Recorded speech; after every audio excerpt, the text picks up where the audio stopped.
Тэгээ арга хэмжээг эхлэе манай дөрөвт панелист маань холбогдох гээд нөгөө линк руу орох гээд байх шиг байна. Одоо араас ороод ирэх бах хэдүүлээ эхэлжээ. За манай орчуулагч сонсож гин үү? За орчуулагч давхар шууд орчуулад явж байгаа ах гэж найдаж байна. За бүгдэнд нь энэ өдрийн мэндийг хүргэе. Энэ завгүй цаг үед хүрэлцэж ирж цаг цаваа гаргасан панелистуудаа маш их баярлалаа. Мөн манай арга хэмжээнд оролцохоор ирсэн үзэгчдээ маш их баярлалаа гэж хэлмээр байна. Одоогоор бид нэр 47 за 49 нэмэгдээд явж байна. Одоо улам нэмэгдэх бах гэж найдаж байна. Оролцогчд маань ингээд араараас ороод явах баха.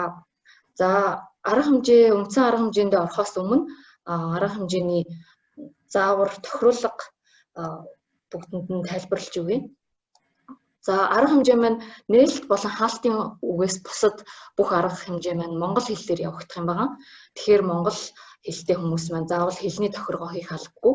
Харин нээлт хаалтын үгийг сонсохдоо энэ доор байгаа газрын дэлхийн зурагтай interpretation гэсэн доод хэсгээс англи Russian гэдгийг сонгол монгол хэл рүү орчуулна. Харин англи хэлтэй оролцогчд маань орчуулга сонсох эсвэл English гэдгийг сонгоод орчуулга сонсох боломжтой байгаа шүү. Орчуулга маань болохгүй ямар нэг асуудал гарч байгаа тохиолдолд та хэд чат руу биднэр лөө мэдэгдэрэй гэж хүсье. Манай зохион байгуулагчдаас чатыг хянаж байгаа болохоор ямар нэг асуудал гарахаар дор бүрэн засаад явах гэж байна. За тэгээд англи үзэгчдэд зориулж хэлэхэд англи слайдуудыг арга хэмжээний өмнө имэйлээр явуулсан байгаа. Хэрвээ та слайд хүлээж аваагүй байх юм бол мөн чат руу мэдэгдэрэй. Тэгэхээр бид нар таны имэйл рүү англи слайдуудыг явуулах болно. За би өөрийгөө товч танилцуулъя. Намайг Ариун Зул гэдэг. Би Нүбихүү амын сангийн хэвлэл мэдээлэл олон нийтэд харилцах асуудал хариуцсан хүн байгаа. Энэхүү арга хэмжээг хөтөлж явуулнаа. За арга хэмжээ маань дотны хамтрагчийн зүгээс үйлдсэн хүчирхийллийн эдийн засгийн өртөг зардлын тооцоо гэсэн судалгааны маань нээлт мөн гендер төрөлсөн хүчирхийлэлтэй холбоотой мэдээллүүдийг багцлсан Gender Hub нэртэй юм цахим хуудасны нээлтний арга хэмжээнд оролцохоор та бүхэн өнөөдрийн цуглаад байна. Энэхүү арга хэмжээ маань гендер төрөлсөн хүчирхийлэлтэй тэмцэх 16 хоногийн аяны хүрээнд зохион байгуулагдж байгаа гэдгийг бас онцлмоор байна. Жил болгоны 11 сарын 25-наас 12 сарын 10-ны хооронд дэлхийд дахинаа гендер төрөлсөн хүчирхийлэлтэй тэмцэх 16 хоногийн аяныг ингэж зохион байгуулдаг байгаа. Энэ жилийн хувьд Хүн амын сан Швейцарын хөгжлийн агентлагийн дэмжлэгтэйгээр бусад нүүбийн агентлагууд, Монгол улсын засгийн газар, цагдаагийн ерөнхий газар болон олон улсын мөн дотоодын иргэний нийгэм ба хувийн хвшлийн байгууллагуудтай хамтраад өрх гэр, ажлын байр, олон нийтийн газарт яг одоо хүчирхийллийг цэглэе гэсэн урайнд ор энэ жилийн арга аяныг зохион байгуулж байгаа гэдгийг бас онцлмоор байна. За арга хэмжээний хөтөлбөрийг товч танилцуулъя. Бүгдээрээ бас хөтөлбөрийг харсан бах гэж найдаж байна. Гэхдээ бас товч танилцуулаад явчихъя. Арга хэмжээг маань нээж Монгол дахь Нүбийн Хүн амын сангийн тэргуун үг хэлнэ. Үүний дараа дотны хамтрагчийн зүгээс үйлдсэн хүчирхийллийн эдийн засгийн өртөг зардлын тооцоо гэсэн тайлангийн маань гол дүгнэлтүүдийг манайхаас танилцуулах байгаа. Тэгээд үүний дараа Gender Hub цахим хуудсыг товч танилцуулж та бүхэнд харуулна. Үүний дараа арга хэмжээний 2 дахь хэсэг рүү шилжээд панел хэлэлцүүлэг маань эхлэхээр байгаа. Панел хэлэлцүүлэг маань Монголд гендер төрөлсөн хүчирхийлэлтэй тэмцэх гэсэн сэдвийн хүрээнд явагдах ба. За үүний дараа панел хэлэлцүүлгийн асуулт хариулт эхэлнэ. Үзэгчдийн зүгээс асуулт хариулт бид нэр аль болох их асуултанд хариулахыг хичээн. Гэхдээ цагаас хамаарат асуултуудыг асуух байгаа. За хамгийн сүүлд нь Нүбийн Хүн амын сангийн тэргуун хааж үг хэлж энэхүү арга хэмжээ маань өндөрлөх байгаа.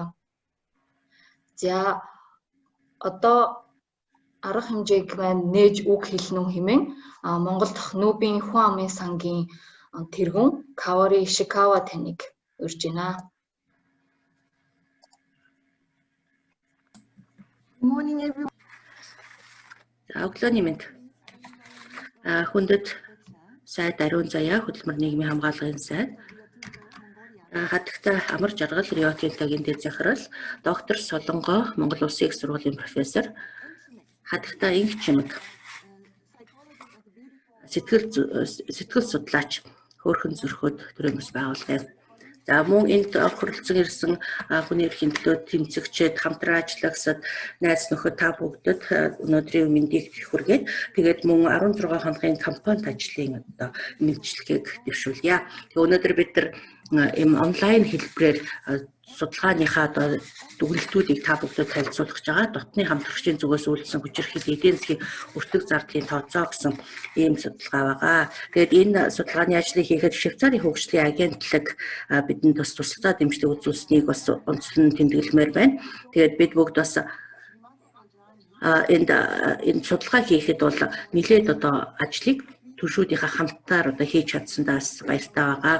Тэгээд та бүгд бас амаргүй үед энэ COVID-19-ийн цар тахлын амаргүй үед бас эрүүл мэнд байж энэ арга хэмжээнд оролцож байгаад их таатай байна. Тэгээд мэдээж энэ цар тахлын нөлөөлөл бол одоо хаяагүй тусч байна. Ялангуяа эмзэг бүлгийн хүмүүст одоо их сүргээр тусч байгаа эмэгтэйчүүд, хүүхдүүд, хөгжлийн бэрхшээлтэй иргэд, настай хүмүүс болон цөөнх бүлгийнхэн гээд илүү бэрхшээлтэй нөхцөлд байгаа хүмүүс олон бий. Тэгэхээр бид нар пандемикийн үе буюу энэ COVID-19-ийн цар тахлын үед гендер суурилсан хүчирхийллийн асуудал бас их анхаарал татсан асуудал болж байгааг харж байгаа. Зарим одоо судлаачтай хэлж байгаагаар дэлхийд даяар 3 эмэгтэй нэг нь ямар нэгэн байдлаар энэ гендер суурилсан хүчирхийллийн хохирогч болж байна гэсэн ийм мэдээлэл байгаа. Монгол Улсын хувьд ч гэсэн одоо бас ийм хорой цэрийн дэглэм үйлчилж байгаа энэ хүн хэцүү нөхцөл байдалд эмэгтэйчүүд рүү чиглэсэн гендер суурилсан хүчирхийллийн асуудал бас анхаарал татсан сэдэв байгаа. Тийм болохоор манай судалгааны хүрээнд гарсан энэ дүгнэлт санаануудыг та бүгд бас сонсож анхаарлаа хандуулаасаа гэж хүсэж байна.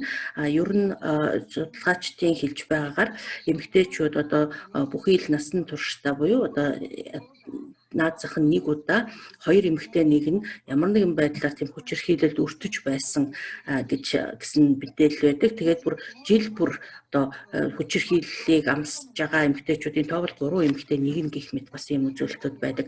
Энэ гендер суурилсан хүчирхийллийн асуудал бол гэр бүлийн хүрээний одоо асуудал гэхээс илүү энэ бас улс орны хэмжээнд нийгэм эдийн засгийн хохирол авчирдаг асуудал юмагдаг талаас нь бид нар судалгаан дээр гаргаж ирчихсэн байгаа. Дэлхийн банкнаас бас судалгаа хийсэн байдаг. Тэнд эмэгтэйчүүдийн эсрэг хүчирхийлэл нь тухайн улсын дотоодын нийт бүтээгдэхүүний 3.7% та тэнцэх хэмжээний хохирлыг улс оронд авчирч байдаг гэсэн ийм үзүүлэлт байна. Энэ дотоодын бүтээгдэхүүний 3.7% гэдэг бол тухайн улсаас боловсролын салбартаа зарцуулдаг одоо тухайн жил зарцуулдаг мөнгнөөс 2 дахин их мөнгө гэсэн үг.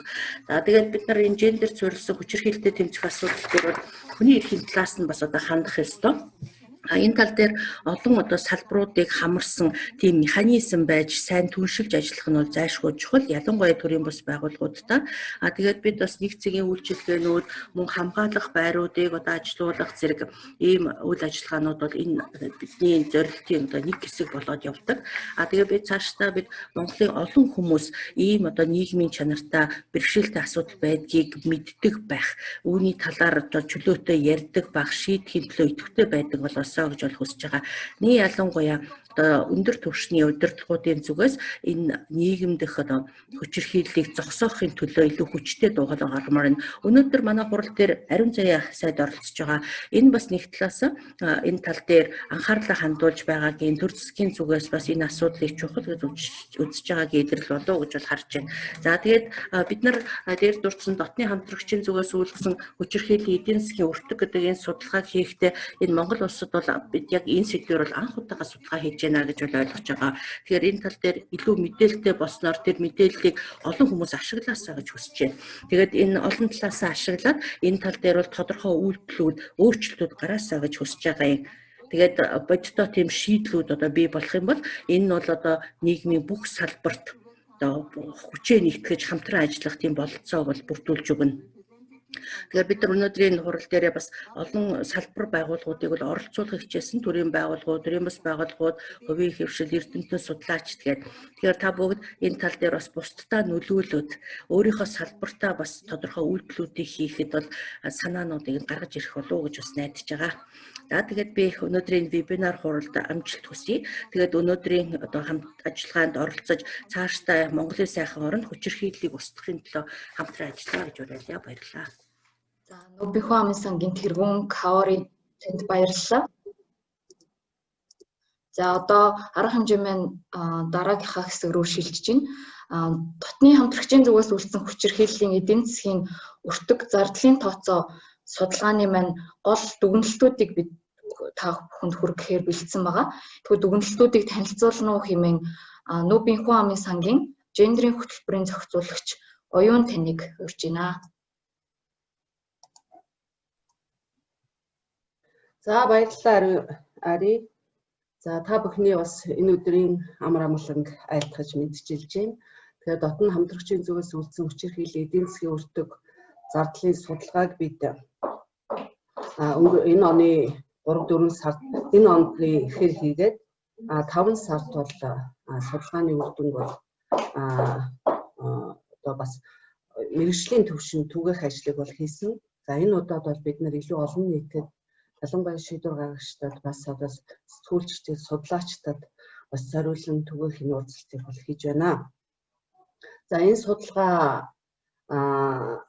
маань судалгааг хийхдээ бид Швейцарын хөгжлийн агентлагийн санхүүгийн дэмжлэгтэйгээр мөн Нобиху амын сан болон Ирландын үндэсний их сургууль хамтарч одоо энэ судалгааг бол хийсэн. Энэ судалгааг хийх хүрээнд бол 2 удаагийн одоо уулзалт семинарын зохион байгуулсан байгаа судлаачдын баг маань одоо юуны өмнө судалгааныхаа арга зүйг бол танилцуулах, мөн судалгаанд шаардлагатай мэдээллүүдийг бас одоо цуглуулах, бас одоо 2 дахь уулзалт маань болохоор урьдчилсан дүнгээ мэргэжлийн хүмүүсийн хүрээнд танилцуулах, бас одоо мэргэжлийн хүмүүсээс бас санал авах ийм зорилготой 2 удаагийн сургалтыг бол зохион байгуулсан уулзалтыг. За энэ судалгааг зохион байгуулахад манай төрийн болон төрийн бас байгууллагууд мөн одоо шаардлагатай тоо мэдээлэлээр хангах, мөн одоо Монгол улсад үйлчилж байгаа, хүчин төгөлдөр үйлчилж байгаа хууль эрх зүйн орчин, бас улс орныхоо одоо онцлог, соёл, зан заншил энэ бүх байдлын талаар бол аривчсан мэдээллийг судалгааны багт өгчээс нь бол судалгааны үнэн зөв байдлыг хангахад бол маш их чухал ач холбогдолтой ийм байсныг бас онцлон тэмдэглэхийг байна. За энэ судалгааны хүрээнд бид 2 үндсэн зорилтыг бол тавьсан. За нэгдүгээрт нь бол дотны хамтрагчийн зүгээс үлдсэн хүчирхийллийн улмаас эмэгтэйчүүд хөрөх гэрийн эдийн засгт учирч байгаа хохирол, цаашлаад хөдөлмөрийн зах зээлд бүтээмжийн алдагдал, Монгол улсын эдийн засгт учирч байгаа нийт хохирлын өртгийг бол тооцож гаргахыг бол зорьсон. За мөн 2-дугаарт бол дотны хамтрагчийн зүгээс үлдсэн хүчирхийллээс урьдчилан сэргийлэх, таслан зогсооход ер нь одоо ямар хөө хэмжээний хөрөнгө зардал шаардлагатай юм бэ гэдгийг бол бас тооцоолж гаргаж ирэхийг бол зорьсон байгаа. За ингээд энэ судалгааны ерөнхий хамар хүрээ маань өөрөө гендер суурьсан хүчирхийлэл, за дотны хамтрагчийн зүгээс үлдэж байгаа хүчирхийлэл маань өөрөө гэр бүлийн хүчирхийллийн хамгийн одоо түгээмэл хэлбэр байгаа. Тэгэхээр энэ хүчирхийлэл маань өөрөө одоо олон сөрөг үр дагавруудыг хувь хүн, гэр бүл, нийгэм, албан байгууллага одоо олон нийт одоо улс орны хэмжээнд бол дагуулдаг. Тэгэхээр энэ одоо хүрээнд бид энэ гендер суурьсан хүчирхийллийн эдийн засгийн болон нийгмийн нөлөөллийг одоо янз бүрийн төвшөнд бас энэ судалгаагаар авч үзэхийг зорьсон. За ингээд эдийн засгийн нөлөөллийн хүрээнд бол бид хувь хүн өөрөх гэрийн төвшөнд ямар нөлөөтэй, олон нийт одоо бас бизнесийн байгууллагуудын хүрээнд ямар нөлөөтэй, засгийн газар буюу улс орны нийгэмд одоо ямар нөлөө үзүүлж байгаа юм бэ гэдэг ийм 3 хүрээнд авч үзсэн. Мөн нийгмийн нөлөөллийг адилхан 3 төвшөнд авч үзсэн байгаа.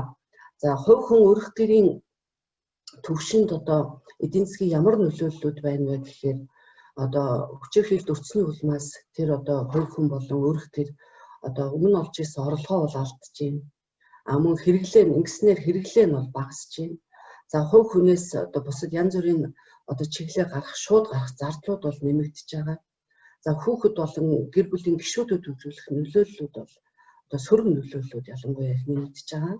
За мөн хувь хүн гэр бүлийн гишүүдийн эрүүл мэндийн байдал, за цаашлуул, гэмтэл бэртэл, за ихэнх одоо бас хүн тохиолдолд бол амьнасаа алдах хүртэл ийм нөлөөллүүд бол хувь хүн өргөлийн төвшөнд бол одоо ажиглагдж байна. Ажиглагдж байгаа энийг бол бид судалгаанд хамруулсан.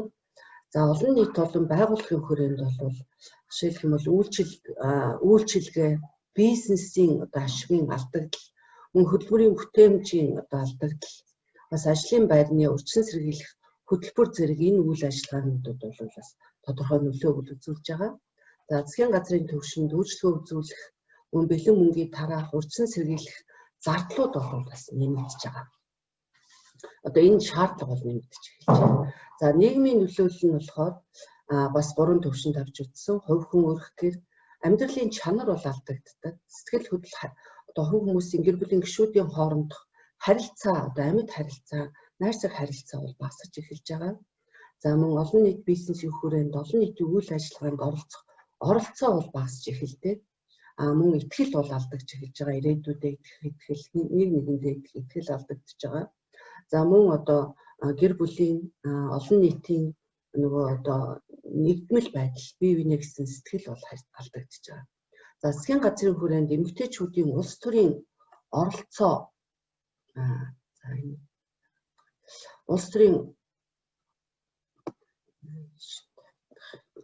улс төрийн оролцоо бол буурч байгаа. Хүчирхийллийн гаралт бол нэмэгдэх. Ийм одоо олон нөлөөллүүдийг бол үзүүлдэг байна. Тэгэхээр энэ нөлөөллүүд нь өөрөө одоо эдийн засгийн болон нийгмийн нөлөөллүүд харилцан бие биетэйгээ уялдаатай. Мөн харилцан бие биенээ нөхцөлдүүлж байгаа ийм онцлогтой байгаа. За ингээд энэ бүгдээрээ нийлээд улс орны эдийн засагт бол алдагдлыг бий болгож байгаа. Ийм одоо ерөнхий дүр зургаар бид энэ судалгааг хамрах хүрээг бол тооцоолсон байна.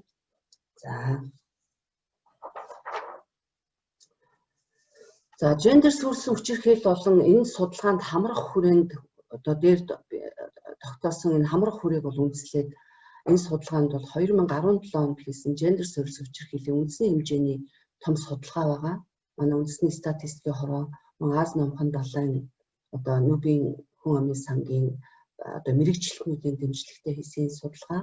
Мөн 2017 оны ажлах хүчний судалгаа, хүн ам аран сууцны тооллогын үр дүн, мөн нэг цагийн үйлчлэгээний төр хамгаалах байрны үйлчлэгээ үзүүлэгчдийн тоо мэдээллийг бол ашигласан. За ингээд энэ судалгаагаар энэ доор дурдсан үзүүлэлтүүдийг бол тооцож гаргасан. Юуны өмнө бол хувь хүнээс шууд гарч байгаа эрүүл мэнд, нийгэм болон гэр бүл салт бусад одоо дээр үзүүлж байгаа нөлөөллүүдийн хүрээнд гарч байгаа шууд гарч байгаа зардлыг тооцсон.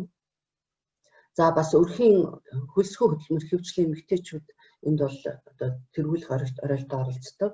Мөн одоо гэр бүлийн гишүүдэд асарч халамжлахтай холбогдсон энэ ажлын бол одоо зардлыг бас тооцсон. Одоо хүчирхийлэлд өртөж байгаа хүмүүс маань урд өмнө хийжсэн олж исэн орлогоо хүчирхийллийн улмаас олж чадхаа байсан алдагдсан орлогыг бол бас тооцсон. За хөдөлмөрийн бүтээмжийн алдагдлыг тооцсон. За ер нь бол хүчирхийлэлтэй тэмцэхэд тасан зогсооход үйлчлэгээ үзүүлэхэд ямар хэмжээний хөрөнгө шаардлагатай юм бэ гэдгийг тооцсон. За энэ тооцсон дээрх бүх үзүүлэлтүүдэд бол одоо тус бүр задрагаа гаргаж ирсэн. Нэгдсэн юм бол бас гаргасан байна.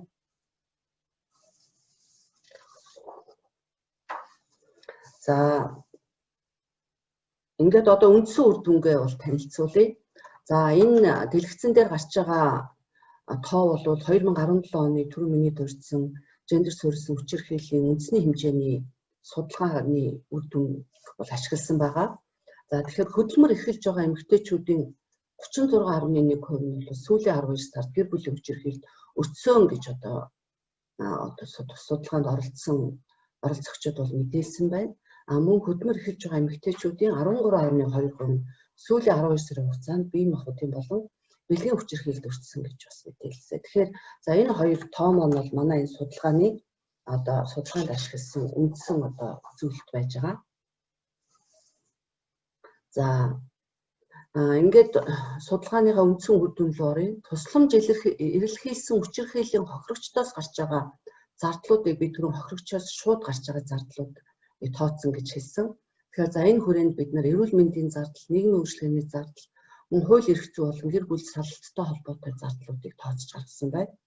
За эрүүл мэндийн зардал энэ дотор эмчийн үзлэг, анхан шатны тусламж, хагалгаа, хэвтэж эмчлүүлэх, мөн сэтгэл зүйн зөвлөгөө тусламж гэдэг ийм үйлчлэгээнүүдийг бол хамруулсан. За энийг бол бид үйлчлэг үзүүлэгчдээс засгийн газрын холбогд байгууллагуудаас авсан тоо мэдээлэл бол энэ одоо үзүүлэлтийг тооцоход бол гол суурь болсон. Тэгэхээр эндээс харахад бол хувь хүнээс шууд гарч байгаа эрүүл мэндийн зардал бол 733 сая төгрөг байна гэж тооцоологдсон байна. За нийгмийн үйлчлэгээний зардалд бид нар одоо янз бүрийн үйлчлэгээ авахд шаардлагатай унаа, баримтжиг бүрдүүлэх, шилжих хөдөлгөөн, за тодорхой нөхцөлд одоо бас аюултай орчиноос хохирогчийг өөр газар шилжүүлэх шаардлагатай болдог. Мөн харилцаа холбоо, эрүүл мэндийн даатгал гэх мэт энэ одоо зүйлтүүдийг энд хамруулсан. За энэ нь бол 350 тэрбум ийм төгрөг тооцоол гарсан байна. За 3 дахь шууд гарсан зардал бол хууль эрх зүй үйлчилгээ, мөн гэр бүл салалттай холбоотой одоо баримт бичиг баримтын бүрдүүлэлт, хүүхдийн асаргаа, хуулийн үйлчилгээний зардал бол 231 тэрбум төгрөгийн зардал байгаагаар гарсан байна. За тэгэхээр эндээс энэ дээрх 3 одоо төрлийн зардлыг нийт тооцоод гаргахад бол 559 тэрбум төгрөг хувь хүнээс бол шууд гарсан юм зардал байна. Энэ бол өөрөө дотны хамтрагчийн зүгээс үлдсэн хүчирхийллийн улмаас хохирогч болон тэдний гэр бүлийнхнээс гарсан одоо нийт зардлын дүн байна. Ингэж тооцоологдсон байна. За хүчирхийллийн улмаас хохирогч өөрийн гэр бүлийн гишүүд болон төрөл төрөстэй одоо урд өмнө үзүүлдэг байсан халамж асаргаагаа үзүүлж чадаагүйгээс гарсан эдийн засгийн алдагдал, өөрөөр хэлбэл хүүхдийн хүмүүжүүлэлт байдаг юм уу, мөн одоо асарж ирсэн хүмүүс эрүүл мэнд ороодох байдаг юм уу. Ингээд ийм эдийн засгийн алдагдал болвол 1128 тэрбум төгрөг гэж тооцоологдсон. За энэ нь бол хүчирхийллийн улмаас хохирогчийн зүгээс жилд 9-өөс 33 хүртэл өдрийг хүүхд болон гэр орондоо анхаарал халамж асаргаа хийж чадаагүй алдсан эм үднээс гарсан алдагдал гэж тооцож байгаа. Тэгэхээр энэ 1128 болвол энэ 9-өөс 33 өдрийн дунджаар авч тооцсон ийм одоо үзүүлэлт байгаа. Тооцоо байгаа. За дотны хамтрагчийн зүгээс үлдсэн хүчирхийллийн улмаас алдсан орлого, өөрөөр хэлбэл энэ одоо жишээлх юм бол хүчирхийллийн улмаас нэг хохирогч жилд наад зах нь 14-өөс 24 өдөр одоо ажилдаа явж чадахгүй, хөдөлмөрөө эрхэлж чадахгүй. Энэний улмаас бол дунджаар 695,855 төгрөгийн орлогыг болвол одоо алддаг юм байна. Нэг хүн жилд тий. Тэгэхээр энийг нөгөө бид одоо нийт хохирогчдын дүнгээрээ үржүүлээд тооцохоор 1851 тэрбум төгрөг болвол одоо олох ёстой байсан ажил хөдөлмөр хийгээд өөрийнхөө үйлчлэгийг үзүүлээд юм уу олох ёстой байсан өргөдөг нь олж исэн орлогоо алдсан улмаас гарч байгаа юм одоо алдагдал юм аа. За хөдөлмөрийн бүтээмжийн алдагдлыг мөн тооцсон. Тэгэхээр энийг тооцоход бас тоо мэдээллийн хувьд бол бас манай одоо бидний өгсөн тоо мэдээлэл бол зарим талаар дутагдaltaй байсан учраас бас олон улсын бусад манайтай ижил төстэй улс орнуудтай бол жишг байдлаар бас тооцоолсон байгаа.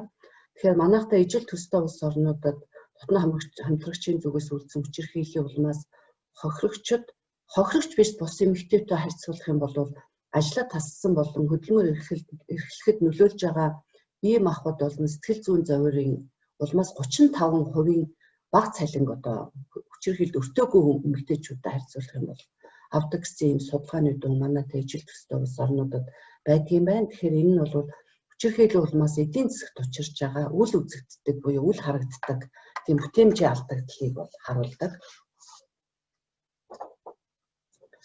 За манай орны хувьд бол бид нар дээрх жишгийг улс орнуудын судалгааг жишг болгоод хүчирхийлэлд өртсөн эмэгтэйчүүд өртөөгүй эмэгтэйчүүдээс 15-аас 25%-аар бага цалаардаг юм байна гэж одоо assumption-аар тооцоолж үзэхэд бол энэ хүчирхийллийн улмаас жил бүр 1.3-аас 2.3 сая төгрөгийг хохирогч одоо бүр алдаж байна гэсэн ийм тооцоо гарсан. Ингээд нэгдсэн дүнгээрээ бол одоо 405,49-өөс 675,81 тэрбум төгрөгийг алдаж байна гэсэн. Энэ нь бол одоо манай дотоодын нийт бүтээгдэхүүний 145-аас 242% хувийг эзэлж байна. Түрүүн манай Каури дарга нээлтийн үгэндээ дэлхийн жишг бол 307 гэсэн баха тий. Дэлхийн эрүүл мэндийн байгууллагын тооцоосноор бол 2.2% та байсан. Тэгэхээр энэ бол манай улс бол ерөнхийдөө дэлхийн жишг хавцаа байгааг бол энэ судалгаа харуулсан. За, гендер суурьс хүчирхийллийн хохирогчдод үйлчлэгээ үзүүлдэг нэг цэгийн үйлчлэгээний төв, төр хамгаалах байр, мөн цагдаа, шүүх, эрүүл мэнд, нийгмийн хамгаалал, боловсрол, хууль эрх зүй гэдэг өөрөөр хэлбэл засгийн газрын зүгээс үзүүлж байгаа бүхэл үйлчлэгээн зарцуулж байгаа хөрөнгө бол 24.2 тэрбум төгрөгийн үйлчлэгээ үзүүлж байна гэсэн тооцоо гарсан байгаа. За, энэ нь бол 2017 оны бусад тоо мэдээллүүдтэй бол дүйцээг учраас бид бас энэ тооцооллынхаа үр дүн бол одоо бодиттой гарсан гэж үзэж байгаа. За, ингээд нийт одоо алдагдлуудаа энэ та бүхэнд харуулж байгаа график дээр нэгтгэхэд харуулж байна. За, нийт хүчирхийлэлд одоо 601.2 тэрбум төгрөг бол нийт одоо эдийн засгийн алдагдал байна гэж дотны хамтрагчийн зүгээс үйлдсэн хүчирхийллийн эдийн засгийн өртөг эндгийн нийт түн ингэж гарч ирж байна. За, энийг бид бас энэ бол 247 сая Америк доллартай тэнцэж байгаа. За, энийг бид бас одоо дотоодын нийт бүтээгдэхүүн маань хэд байдгийг ер нь их байгаа мó бага байгаа мó гэдгийг бас харьцуулж үзлээ.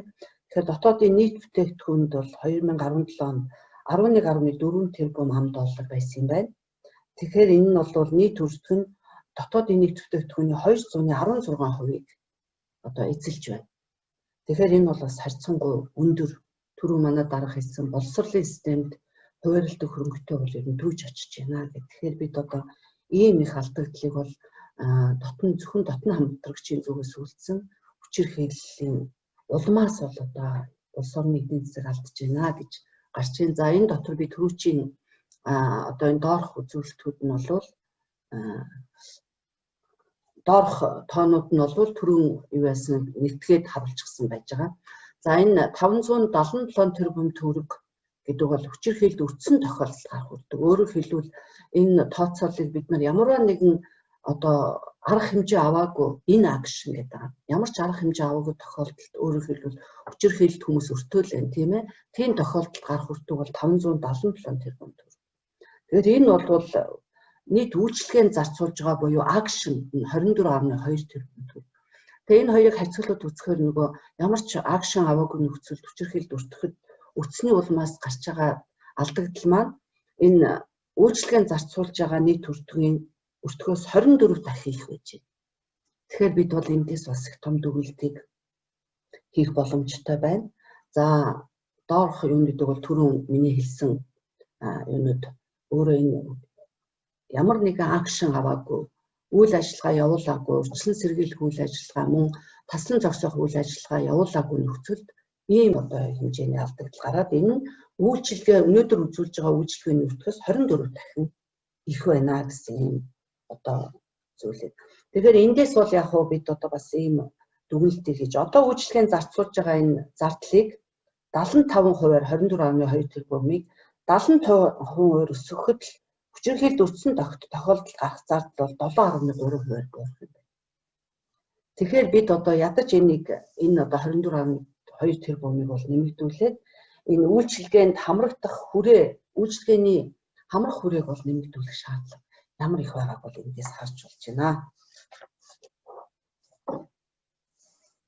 За, цаашид авах арга хэмжээ нүдийн талаар бас судалгааны энэ дээр их одоо тооцоол үр дүн дээр тулгуурлаад бол хэд хэдэн саналыг бол дэвшүүлсэн байгаа. За, юуны өмнө дотны хамтрагчийн зүгээс үйлдсэн хүчирхийллийг бууруулах, эдийн засгийн зардлыг бууруулахын тулд урьдчилан сэргийлэх үйл ажиллагаанд оруулах хөрөнгө оруулалтыг зайлшгүй нэмэгдүүлэх шаардлагатай гэдгийг зөвлөсөн. За, ингэснээр бол олон нийтийн дунд тогтсон хэвшмэл сэтгэлгээ, хандлагыг өөрчлөхөд бол чиглэсэн үйл ажиллагааг зайлшгүй эрчимжүүлэх шаардлага байна.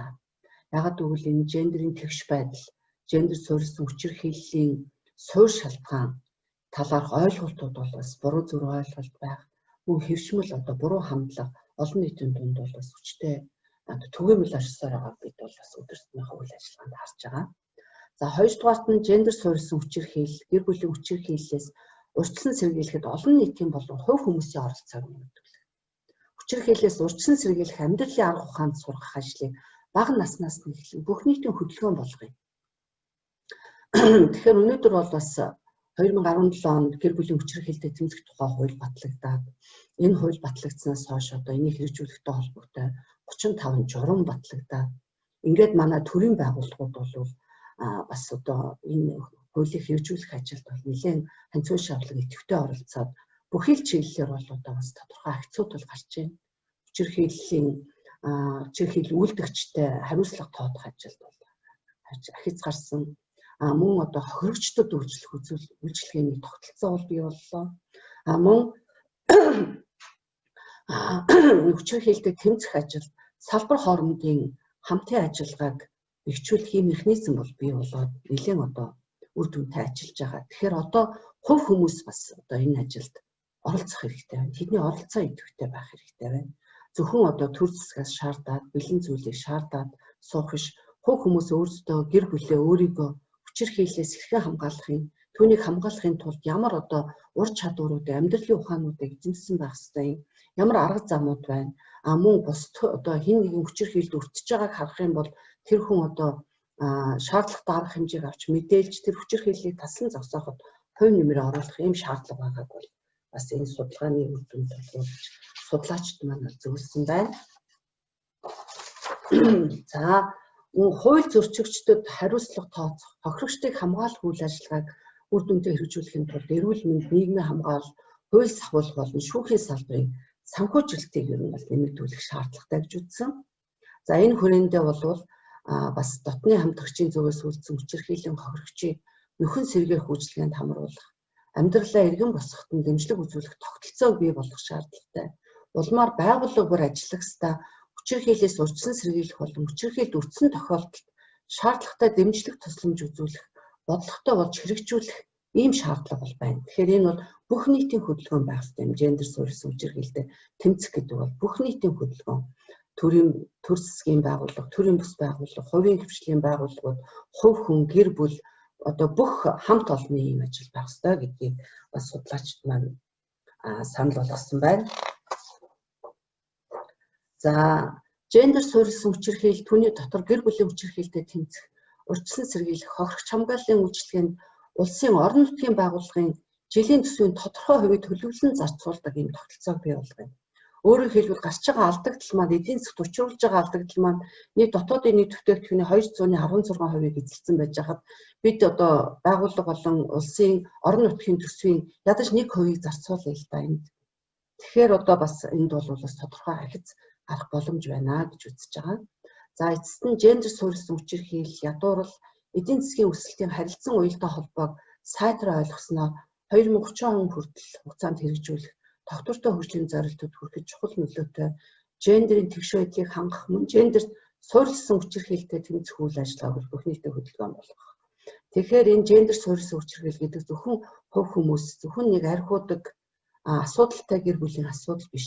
Энэ бол одоо бүх ямар ч орлогын байдал, боловсролын байдал, хувь хүний төлөвшөл янз бүрийн юмнаас одоо үл хамааран хинч өртөж болох ийм үзэгдэл байгаа учраас бид энэ нь өөрөө бусад одоо нийгмийн болон эдийн засгийн бусад асуудлуудтай байнгын холбоотой байдаг. Тэгэхээр энд хамаарахгүй хувь хүн, байгууллага, иргэн, гэр бүл одоо улс орн гэж байхгүй. Тэгэхээр энд бол одоо энэ уялдаа холбоог сайн ойлгож бүх нийтийн хөдөлгөөн болгох ийм одоо зөвлөмжийг бол судлаачид маань гэсэн байна.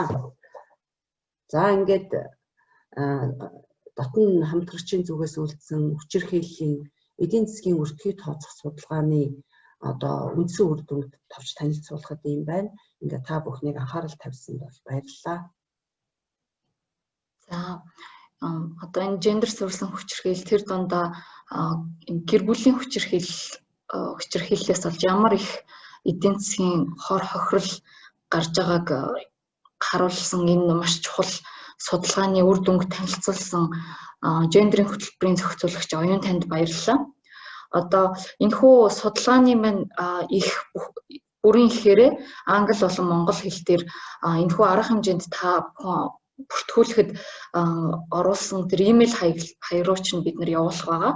Мөн манай вебсайтн дээр нээлттэй нийтлэгдэх байгаа. Тэгэхээр та бүхэн авч чадахгүй байх юм бол бас бид нар рүү эргэж холбогдоод судалгааг авах боломжтой шүү гэдгийг хэлмээр байна. За арга хэмжээний дараагийн хэсэг рүү шилжээ. Одоо гендер суурилсан хүчирхийлэлтэй холбоотой мэдээллүүдийг агуулсан мэдээллийн сан болох Gender Hub-ыг танилцуулна уу хэмээн Нүбийн хүн амын сангийн гендерийн хөтөлбөрийн ажилтан Бэлгүүн таныг урьж байна. За сайн байцгаана уу та бүхэнд энэ өглөөний мэндийг хүргье. За би танилцуулга маш товчхон хийн. За Gender Hub буюу гендер суурилсан хүчирхийлэл, гэр бүлийн хүчирхийллийн чиглэлээр одоо хэвлэгдэн гарсан бүтээгдсэн энэ бүтээлүүдийг хийсэн ийм одоо пул гэдэг юм уу тийм санг одоо бид нар бүрдүүлэхийг зорьсон байнамаа. За энэ нь гендер суурилсан хүчирхийлэлтэй тэмцэхэн төслийн дэргэд мэргэжлийн баг буюу одоо technical committee ажилладаг байгаа. За тэгээд тэр мэргэжлийн багийн гишүүдийн одоо дундаас энэ чиглэлээр гарсан материалуудыг нэгтгээд олон нийтэд нээлттэйгээр юм тавья гэсэн санаачлага анх гарсан байна. Ингээд Нүбийн хүн амын сан гендер суурилсан хүчирхийлэлтэй тэмцэх төслийн баг одоо энэ Gender Hub гэсэн нэртэй энэ вебсайтыг үүсгэсэн байгаа. За тэгэхээр энэ маань ерөөсөө хоёр гол зорилготой. Нэг нь бол энэ гендер суурилсан хүчирхийлэл, гэр бүлийн хүчирхийллийн чиглэлээр хэвлэгдэн гарсан ном тохиомол судалгаа, за үнэлгээний тайлангууд, видео, постэр гэдэг одоо бүх төрлийн материалуудыг нэг дор нэгтгэсэн мэдээллийн сангийн үүргийг гүйцэтгэх байгаа. Хоёрдугаарт нь хамгийн гол нь энэ талаар одоо үнэн зөв одоо тоо мэдээлэл суурилсан ийм мэдээллийг авахыг зорьсон бүх хүнд нээлттэй. Тэгэхээр энд байгаа бүх материалуудыг одоо аваад тэ одоо нөлөөллийн байдаг юм уу, сургалтын судалгааны ажилдаа ингээд ашиглаад явах боломжтой юм аа. За одоо би та бүхэнд юугаа харуулъя.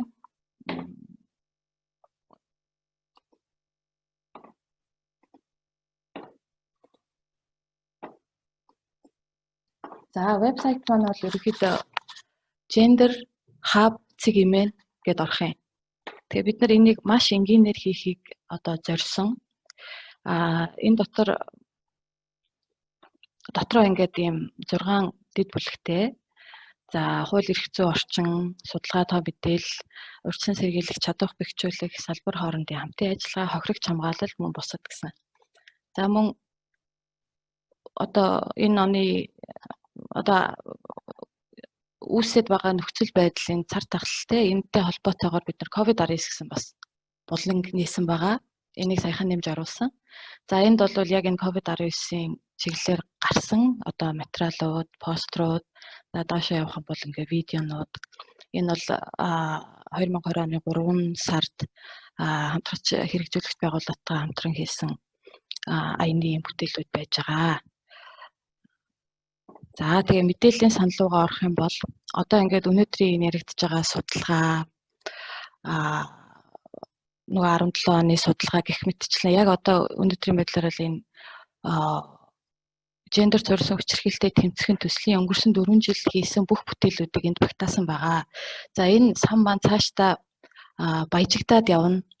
За энд ингээд ном болон видео гэсэн хоёр төрөл байж байна. За номонд нь бол ингээд одоо татаж авахаар боломжтой ингээд гарсан болон одоо хийгдсэн англиар, монголоор одоо бүх тайлан юмнууд байж байна. За видео дотор бол яг 2018 оноос эхлээд олон нийтийн мэдлэг хандлагыг өөрчлөх, нэмэгдүүлэх чиглэлээр одоо хийж байгаа аянуудын маань бүх бүтээлүүд за энэ ингээ видеонууд тийм ээ ингээ орцсон байж байгаа. Тэгэхээр та бүхэн энийг хизээж ханаас ч ороод аваад ашиглах юм боломжтой. Одоо яг одоо явж байгаа энэ яг одоо гэдэг аяны бас бүтээгдэж байгаа контентууд маань аян дуусны дараа ийшээ орох юм аа. За ийм байна. За баярлалаа. За баярлалаа.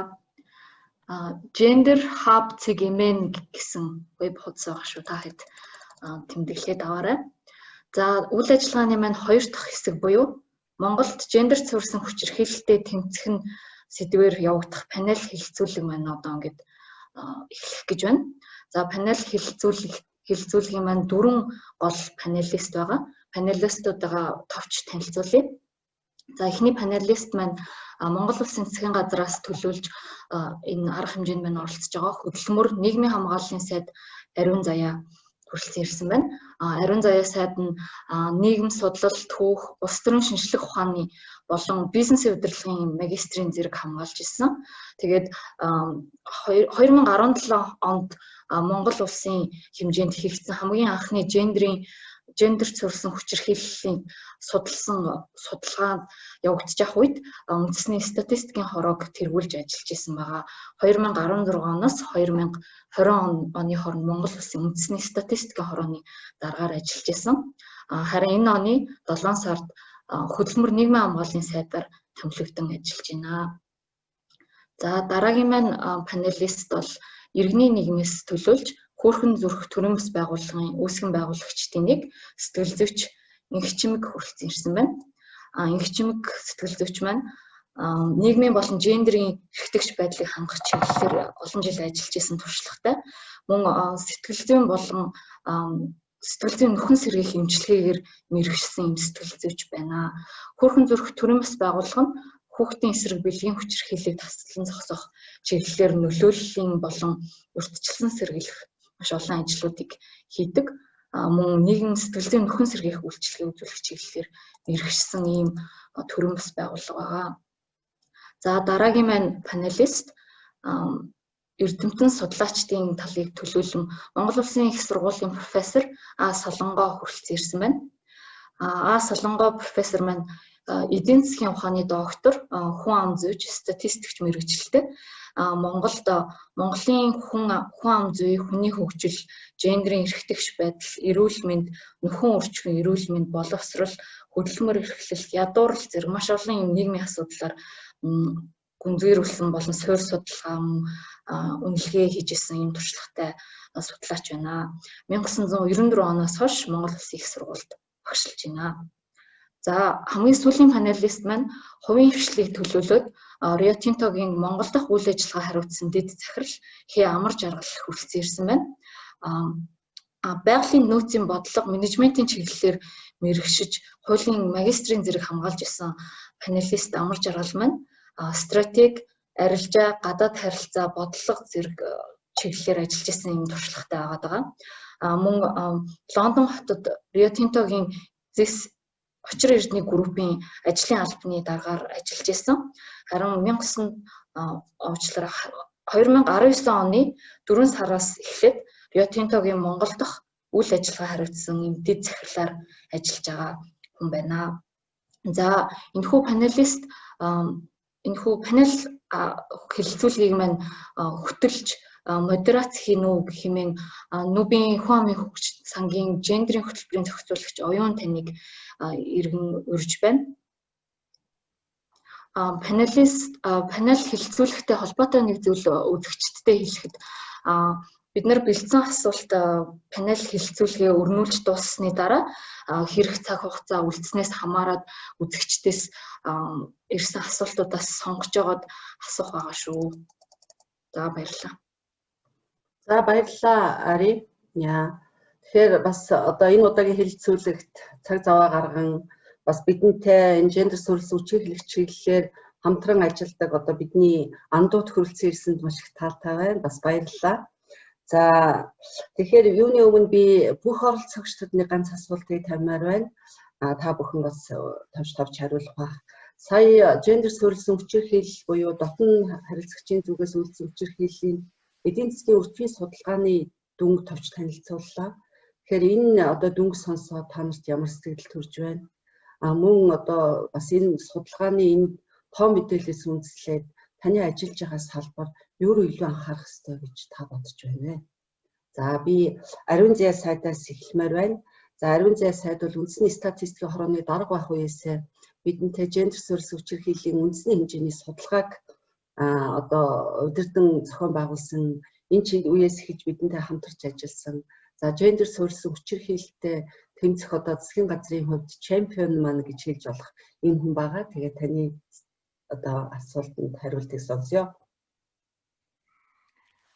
Бүгдээрэнд нь өглөөний мэнд хүргэе. Маш чухал сэдвээр хэдүүлээ ярилцаж байна. Тэгээ дээрэс нь бүх одоо энэ оролцогч панелистуудыг харахад бүгдээрээ дандаа эмэгтэйчүүд байгаа юм л та тийм ээ. Тэгэхээр ягаад ер нь гендерт суурилсан хүч эрхийлэл эсвэл гендерийн эрх тэгш байдал гэж ярихад дийлэнхтэй эмэгтэйчүүдийн тухай одоо ойлголт яваад байдаг. Гэсэн хэдий ч гендер гэдэг бол өөрөө хүүсийн эрх тэгш байдлын талаар яригддаг байгаа тийм ээ. Гэхдээ энэ гендерт суурилсан хүч эрхийлэлд хамгийн их одоо гимтдэг хамгийн одоо хохирогчт нь ердөөсөө эмэгтэйчүүд мөн хүүхдүүд байдаг учраас яалтчгүй одоо яг энэ одоо эмэгтэйчүүдийн талаар асуудал яригдж байгаа юм аа. Гендер суурилсан хүч эрхийллийн судалгааг 2016 онд явуулахад үнэхээр сэтгэл эмзэглэм судалгааны одоо тайлангаа уншаад сууж яхад тэр ярилцлага чанарын судалгаа бас хийгээд одоо ярилцлагыг уншиж хянаж байхад үнэхээр өөрөө ирэхгүй нүднээс нулимс гоожол ямар аймаар байдаг юм бэ гэдгийг бид нар үнэхээр мэдэхгүй хүч эрхийлэл их далд явагддаг л да. Одоо тэгээд тэр судалгаанаас аваад үзэх юм бол Монголд одоо амьдралынхаа аль нэг үед нь 3 эмэгтэй тутмын нэг нь ойр дотны хамтрагчийн бие бэлгийн хүч эрхийлэлд өртсөн гэдэг маань одоо эмэгтэйчүүдийн маш өндөр хувь байгаа байхгүй, маш олон эмэгтэйчүүд гэр бүлийн одоо хүч эрхийллийн хохирогч болж байдаг. Гэтэл тэр хохирогчдын дөнгөж 1% хүрэхгүй хүн нь одоо цагтаад мэдгдсэн, цагтаад бүртгэгдсэн байгаа нь 99% нь бол хаалттай хаалганы цаана гэд нуугдмал хүч эрхийлэл үлдэгдээд байна гэдэг нь бол тодорхой байгаа юм. Тэгээд одоо энэ эдийн засгийн үртгийг аваад үзэхлээр маш олон хохирлууд байгаад байна л да. Энэ бол ердөөсөө зөвхөн тэр хамгаалах төр засгийн зүгээс хамгаалах, илрүүлэх, байлгах одоо тэр зардлаас гадна зүгээр тэр хүний сэтгэл санааны хохирлыг хүртэл бид нар ердөөсөө тооцохгүй байгаад байгаа байхгүй юу. Жишээлбэл Америкт өнөөдөр маш их өндөр хөгжсөн байгаа, шүүх нь өндөр хөгжсөн, хүний эрх нь өндөр хөгжсөн энэ газар бол зүгээр нэг юу гэдгийг байгууллагын гадаа халтарж унаад хэдэн сая доллараар нь хэмжилдэг тийм ээ одоо хохирлоо. Тэгэхээр бид нар бол энэ сэтгэл санааны болоод биеийн хохирлыг бас Монгол улсад бол төдийлөн үнэлж болол мэдэхгүй сураагүй байгаа учраас тасалтаад байна уу гайгүй юу? Зүгээр таны яриа зүгээр сонсогдчихно. Байгаа учраас энэ бол зөвхөн одоо айсбергийн дөнгөж одоо дээдлийн хэсэг гэдэг юм уу тийм ээ одоо маш дөнгөж үзүүр хэсэг нь л одоо энэ судалгаанаас эдийн засгийн тооцооллын судалгаанаас гарч ийна гэж хэлж болно. Би бол хувьдаа бас тэгжилт өгнөд байна. Гендер суурилсан хүч эрхийллийн эдийн засгийн үртгийг ингээд тооцох судалгаа нь манай улсад бол анх удаага хийгдэж байна. Өмнө нь ч гэсэн одоо Нобелийн хүн амын сангийн арга зүй санхүүжилтийн одоо санхүүгийн дэмжлэгтэйгээр гендер суурилсан хүч эрхийллийн хохирогчдод үзүүлэх үйлчилгээний үртгийг бас гаргасан байгаа тийм ээ. Тэгэхээр яалтчгүй энэ гендер суурилсан хүч эрхийлэл маань өөрөө маш ноцтой асуудал шүү гэдгийг бүх нийтээрээ яриад эхэлсэн байгаа энэ цаг үед нөлөөллийн ажлууд бол маш чухлаар тавигдаж байна. Тэгэхээр яг одоо манай яамны зүгээс бол энэ тоог зүгээр хамгийн багтаа л энэ шүү гэдгийг бол хүлээж аваад за гендер суурилсан хүч эрхийлэлтэд тэмцэх жишээлбэл манай яамн дээр одоо тавигдаж байгаа төсөв гэдэг юм уу тийм ээ энэ бол зөвхөн гэр бүлийн агентлаг дээр хүүхэд хамгааллын зардлаас л гардаг байна. Одоо нэг цэгийн үйлчилгээ, гэр бүлийн одоо хүч эрхийлэлд өртсөн өртөгчдийг хамгаалах гэх мэтчлэн.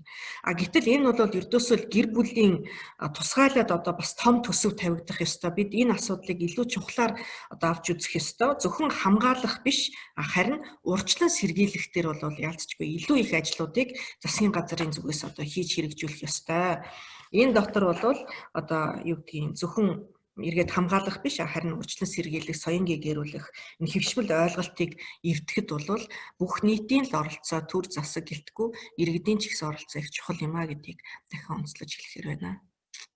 За үүн дээр ихний ээлжиндээ зогсъё. За баярлалаа Ариун Зайдаа. За юу хүний эрх гендерт суурилсан гендерийн тэгш байдал, гендер суурилсан хүч эрхийллийн чиглэлээр одоо олон нийтийн тулд идэвхтэй үйл ажиллагаа явуулдаг төрийн бас байгууллагуудыг иргэний нийгмийн төлөөлөлд оролцож байгаа эмчимгээс асууя. За маш их баярлалаа. Юуны өмнө судалгааг хийгээд тайлагнаад их ажлыг өрнүүлж байгаа та бүхэнд баяр хүргэе. За энэний хажуугаар нөгөө эхний асуулт танд ямар сэтгэл төрж ийн вэ гэдэг асуулт байна шүү дээ тий. Тэгэхээр бид нар энэ дээрээс сэтгэлдээ ярихаас өмнө бас нэг зүйлийг би илүү тодорхой болгож хэлж өгмөр байна л да. Түрүүн оюугч судалгааны тайлан танилцуулж байхад за үзүүлж чадаагүй асаргааны алдагдал 11 тэрбум гээл хөдөлмөрөөр эрхэлж чадаагүй 18 тэрбум хөө хүнээс шууд гарч байгаа зардал 733 сая гээл тоонууд гарч ирж байна шүү дээ тий. Тэгэхээр энэ тоонуудын ард бид нар юуг ойлгох хэрэгтэй вэ гэхээр нэн түрүүн тухайн хүчирхийлэл татна хамтрагчийн зүгээс эсвэл гэр бүлийн харилцаанд үлдэж байгаа хүчирхийллээс үүдээд хохирогчийн сэтгэл зүйд юу болоод байна вэ гэдгийг хувь хүмүүсч тэр мэрэгжилтнүүд ч тэр нэн түрүүн бид нар ойлгож явах хэрэгтэй байна. Энэ асуудлынхаа суурь шалтгааныг сэтгэл зүйн хувьд тухайн хүнд ямар өөрчлөлт явагдаж байна вэ гэдгийг анзаарахгүйгээр мэдэхгүйгээр бид нэр үр дүнтэй үр ач холбогдолтой үйлчилгээг цааш нь үзүүлээд энэ эдийн засгийн гарч байгаа тооцоог бууруулад гэдэг дээр болвол бас нэлээд учир дутагдал яригдах болов уу гэж санагдаж байна л та. Тэгэхээр хохирогч даван туулагчид юу болоод байна вэ гэхээр энэ бол та бүхэн мэдж байгаа бах бид нар комплекс траума гэж нэрлэдэг тийм. Нэг удаа траума гэдэг бол зөвхөн нэг удаа тухайн хүн магадгүй одоо гинт байгалийн гамшиг тохиолдсноос гэдэг юм уу одоо автосалд орсноос ч гэдэг юм уу оюун санаанд үүсдэг сэтгцийн гэмтэл гэтэл дотны хамтрагчийн зүгээс буюу гэр бүлийн хүчирхийлэлд өртснөөс энэ сэтгцийн гэмтэл маань комплекс болчдөг. За та яаж энийг төсөөлж болох вэ гэхээр нэг удаа автосалд орлоо та өөрийгөө төсөөлөд үзээрэй. Дараа нь танд машин суугаад явах үед эсвэл машин харах үед ямар санагдах вэ? Гэтэл дотны хамтрагчийн зүгээс үйлж байгаа хүчирхийлэл оюун санаанд нөлөөлөхдөө та өдөр болгон автосалд ордог гэдээ өөрийгөө нэг төсөөлөд үзтээ. Тэгэхээр танд ямар бодол мэдрэмж бууж байна? Тэгэхээр өдөр болгон автосалд орж байгаа тэр оюун санаа сэтгцийн гэмтэлд өртөж байгаа хүн өөрийнхөө хувьд нэг юм шинэ ертөнцийг бий болгоод тэр дотор амьдарч эхэлдэг. Энэ бүх сэтгцийн гэмтэл тухайн хүний оюун санаа сэтгэл хөдлөл бие махбодод ингээд бүрэн шингэсэн байж идэг насан туршийн процесс гэж үздэг учраас бид нар хохирогч гэхээс илүүтэй даван туулагч гэдэг нэр томьёог бас ашиглах хүсэл эрмэлзэлтэй байгаад байдаг тийм ээ. Насан туршийн процесс юм байна. Тэгэхээр тэр хүн маань өөрийнхөө оюун санааны хувьд ингээд гэмтэлд өртөөд тархиныхаа сэтгэл хөдлөлийг хариуцж байгаа хэсэгтэр ингээд байнгын аларм үүсчихээр энэ хүн маань цаашаага яаж амьдрах вэ? Яаж энэ одоо хорвоо ертөнцид хариу үйлдэл үзүүлэх вэ гэдэг юм дээр хүртэл өөрчлөлт гарчихдаг. Энэ өөрчлөлтөөс болоод одоо магадгүй одоо үйлчлэгээ үзүүлж байгаа хүмүүс юм уу эсвэл хувь хүмүүс харахтаа илүү өнгөрсөн цаг руу төвлөрөх гээд байдаг тийм ээ. За ингээд үйл явдал болоод дууссан. Одоо ингээд цаашаа ингээд дэмжиж өгч байхад ингээд амьдрахгүй юу даач гэдэг юм уу аль хэзээний тэдэн жилийн өмнөч гэдэг юм уу яриад байдаг. Гэтэл бид нар өнгөрсөн цагаас илүүтэй ирээдүйд энэ хүнээс ямар хариу үйлдэл гарч болох вэ гэдгийг бас судалж анхаарч үзэх хэрэгтэй юм шиг байна. Яагаад гэвэл сэтгцийн гэмтэл насан туршийнх юм байна. Энэ хүн нэг удаа дотны хамтрагчийн зүгээс үлдэж байгаа гэр бүлийн хүчирхийлэл юм үлдэгдээд сэтгцийн гэмтэлд өртсөн бол насан туршдаа л энийг даван туулах юм байна. Тэгвэл энэ онцлог дээр бид нар үзүүлэх гээд байгаа энэ үйлчилгээгээ мэрэгжилтнүүдээ арга барилаа яаж өөрчилөх юм, яаж чиглүүлэх юм, яаж чадварчуулах юм гэдэг юм дээр бас анхаарч явах хэрэгтэй байна тийм.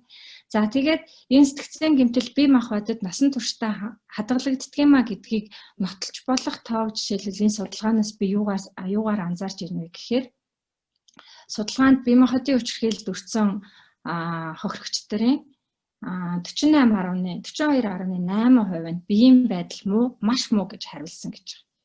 За бүртгэгдсэн ажилгүй иргэдийн 53% нь эмэгтэй гинэ. За тэгээд эсвэлтгүйгээс үүдэлтэй хохирлын өртөг үйлчилгээнээс 24 дахин их. Хөдөлмөрийн бүтээмж алдагдлын хохирол 90% их. Хүчирхийлэлд өртөөгүй эмэгтэйг өртсөн эмэгтэйтэй харьцуулбал авж байгаа цалин дахиад бага. Яагаад энэ судалгааны дүнгууд ингэж гараад байна вэ гэхээр энэ нөгөө сэтгцийн гэмтэл тухайн хүний бие махбод оюун санаанд насан турш суурьшаад явж байгаа учраас тухайн хүмүүсийн бие махбодын өвчлөл дээр цаашаа яаж ажил хөдөлмөрөөр эрхэлэх юм, хорвоо ертөнцийг юу гэж харах юм, яаж хариу үйлдэл үзүүлэх юм гэдэг юм дээр хүртэл нөлөө үзүүлдэг юм аа л гэдгийг бид нар мэрэгжилтнүүдийн хувьд илүү наривчлалтайгаар хувь хүмүүсийн хувьд анхан шатны мэдлэг ойлголттой байх хэрэгтэй болов уу гэсэн сэтгэл надад төрж байна. За маш их баярлалаа ангичимгээ. За одоо эрдэмтэн судлаачдыг төлөөлөд оролцож байгаа мөн одоо гендерийн тэгш байдлыг хангах, гендер суурилсан хүчирхийллийн чиглэлээр өөрийнхөө оюуны одоо хөгтөн чадлаар, потенциалаар маш их хүчтэй одоо хувь нэмэр оруулж байгаа Солонго докторигоо урьж байна. За таны хариултыг сонсъё. За сайн байцгаана уу? Та бүхний өглөөний амгалан айлтгая. За юуны өмнө ийм одоо үр өгөөчтэй судалгаа хийсэн судалгааны баг хамт олон энэ ажлыг олон нийтэд танилцуулж байгаа хамт олонд нь баяр хүргэе, талархаж байна ангичтаас. За тэгэхээр судалгааг уншаад бол би ариун заяа дарагтаас санал нэг байна л да. Уншичаад өглөө уншичаад нөхөртөө гарсан зөвлөмжүүд одоо яаж бууж байна, одоо хэрэгжүүлэх боломж энэс илүү гарц байна уу гэж зөвлөлдсөн л дөө. За тэгэхэд бол эрэгтэйчүүд бол энэ асуудал дээр нэлээд бас эмзэг хандаад хүлээж авч байгаа байдал бас өөр байна. Тэгээд босролтой тий одоо харьцангуй олон нийтийн ажилд идэвхтэй оролцдог ийм хүний хувьд бол хүлээж авч байгаа байдал нэлээд өөр байсан баггүй. Тэгэхээр бид нар судалгааныхаа үр өгөөчийг яаж одоо олон нийтэд түгээх вэ? Ялангуяа одоо тэр хүчирхийллийн золиос болоод байгаа за хүчирхийллийг үйлдээд байгаа энэ хоёр эсрэг хүүсийн хүмүүс тийм ээ яаж хүрэх болоо гэсэн юм гарцыг ихэд ирлхийлсэн баггүй судалгааныгаа уншиж байгаа.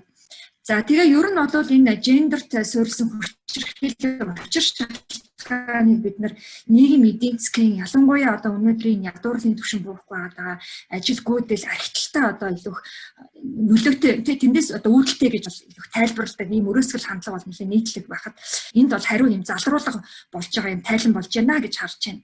За ялангуяа энэ гендерт суурилсан хүчирхийллийн үр дагавар ялангуяа манай улс орны хөгжлийн одоо хурдыг сааруулахад тэр макро түвшинд үзүүлээд байгаа дотоодын нийт бүтээгдэхүүний 2.4% гэдэг бол эрүүл мэндийн заргалт бол бид нар 3.6% одоо зарцуулаад байгаа байхгүй одоо энэ мэдж байгаа.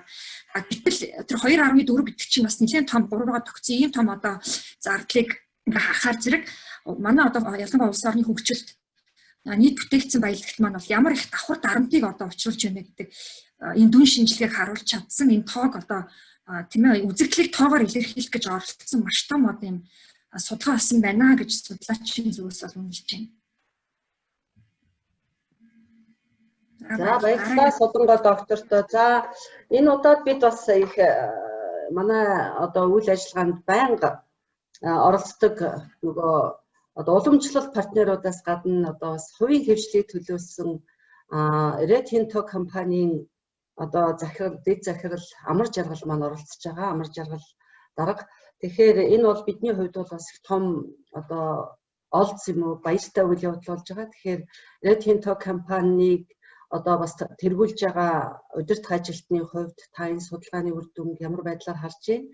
Мөн одоо танай бас байгууллагын хувьд энэ үр дүнг та яаж ашиглах юм бодолтой байна вэ гэж таны хариултыг сонсъё. За баярлалаа. Та бүхэнд энэ өдрийн мэнд хүргэе. Энэ гендерт суурилсан хүчирхийллийн асуудал одоо зөвхөн одоо хувь хүний ч юм уу гэр бүлийн асуудал биш. Бид бүхэн үздэг. Ер нь бол энэ ажил олгогч ажлын байрамдах бас ажилтнуудын аюулгүй байдалтай болон их холбоотой асуудал. Rio Tinto компанийн хувьд гэр бүлийн хүчирхийллийн эсрэг зааварчлагыг анх Австрали улсад 2017 онд анх санаачилж гаргасан. Түүнээс хойш ер нь бол үйл ажиллагаа явуулдаг ихэнх улсуудтай энэ санаачлагыг хэрэгжүүлж ажиллаж байгаа. Нодлон жил Хойд Америк, Арабын нэгдсэн улс, Канада улсууд энэ санаачлагыг авч хэрэгжүүлсэн.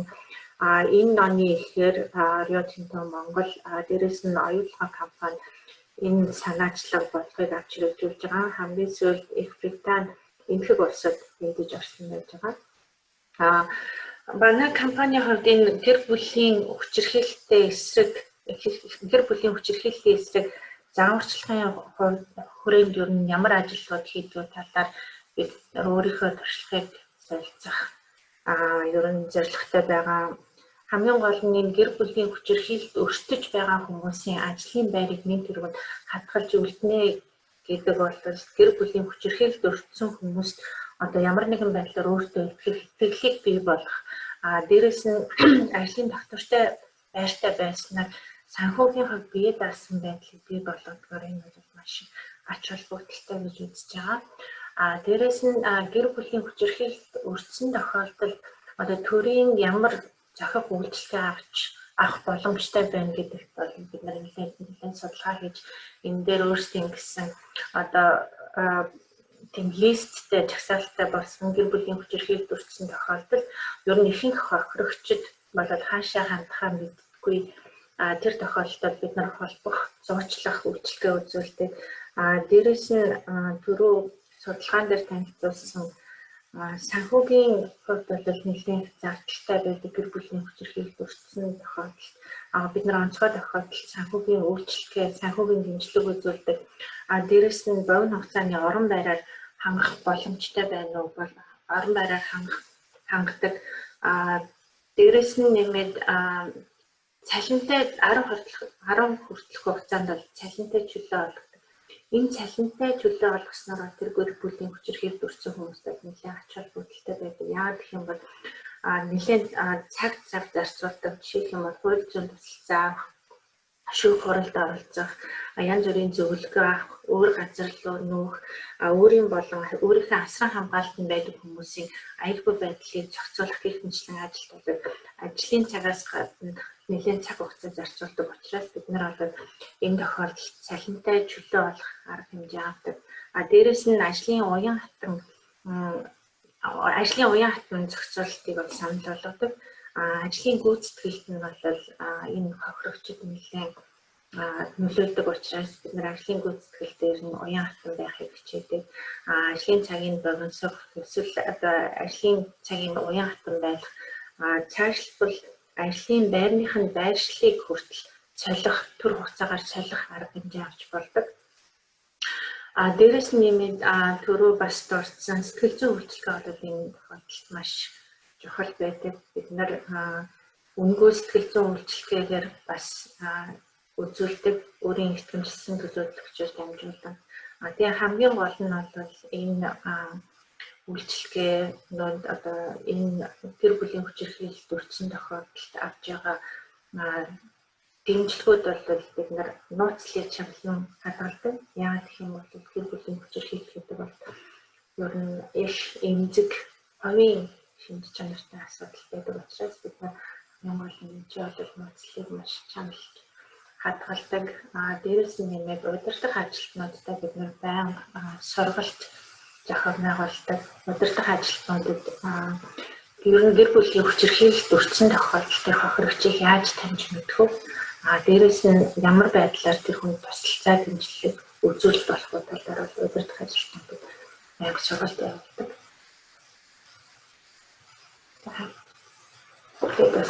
Ямар жаргал захиралдаа баярлалаа.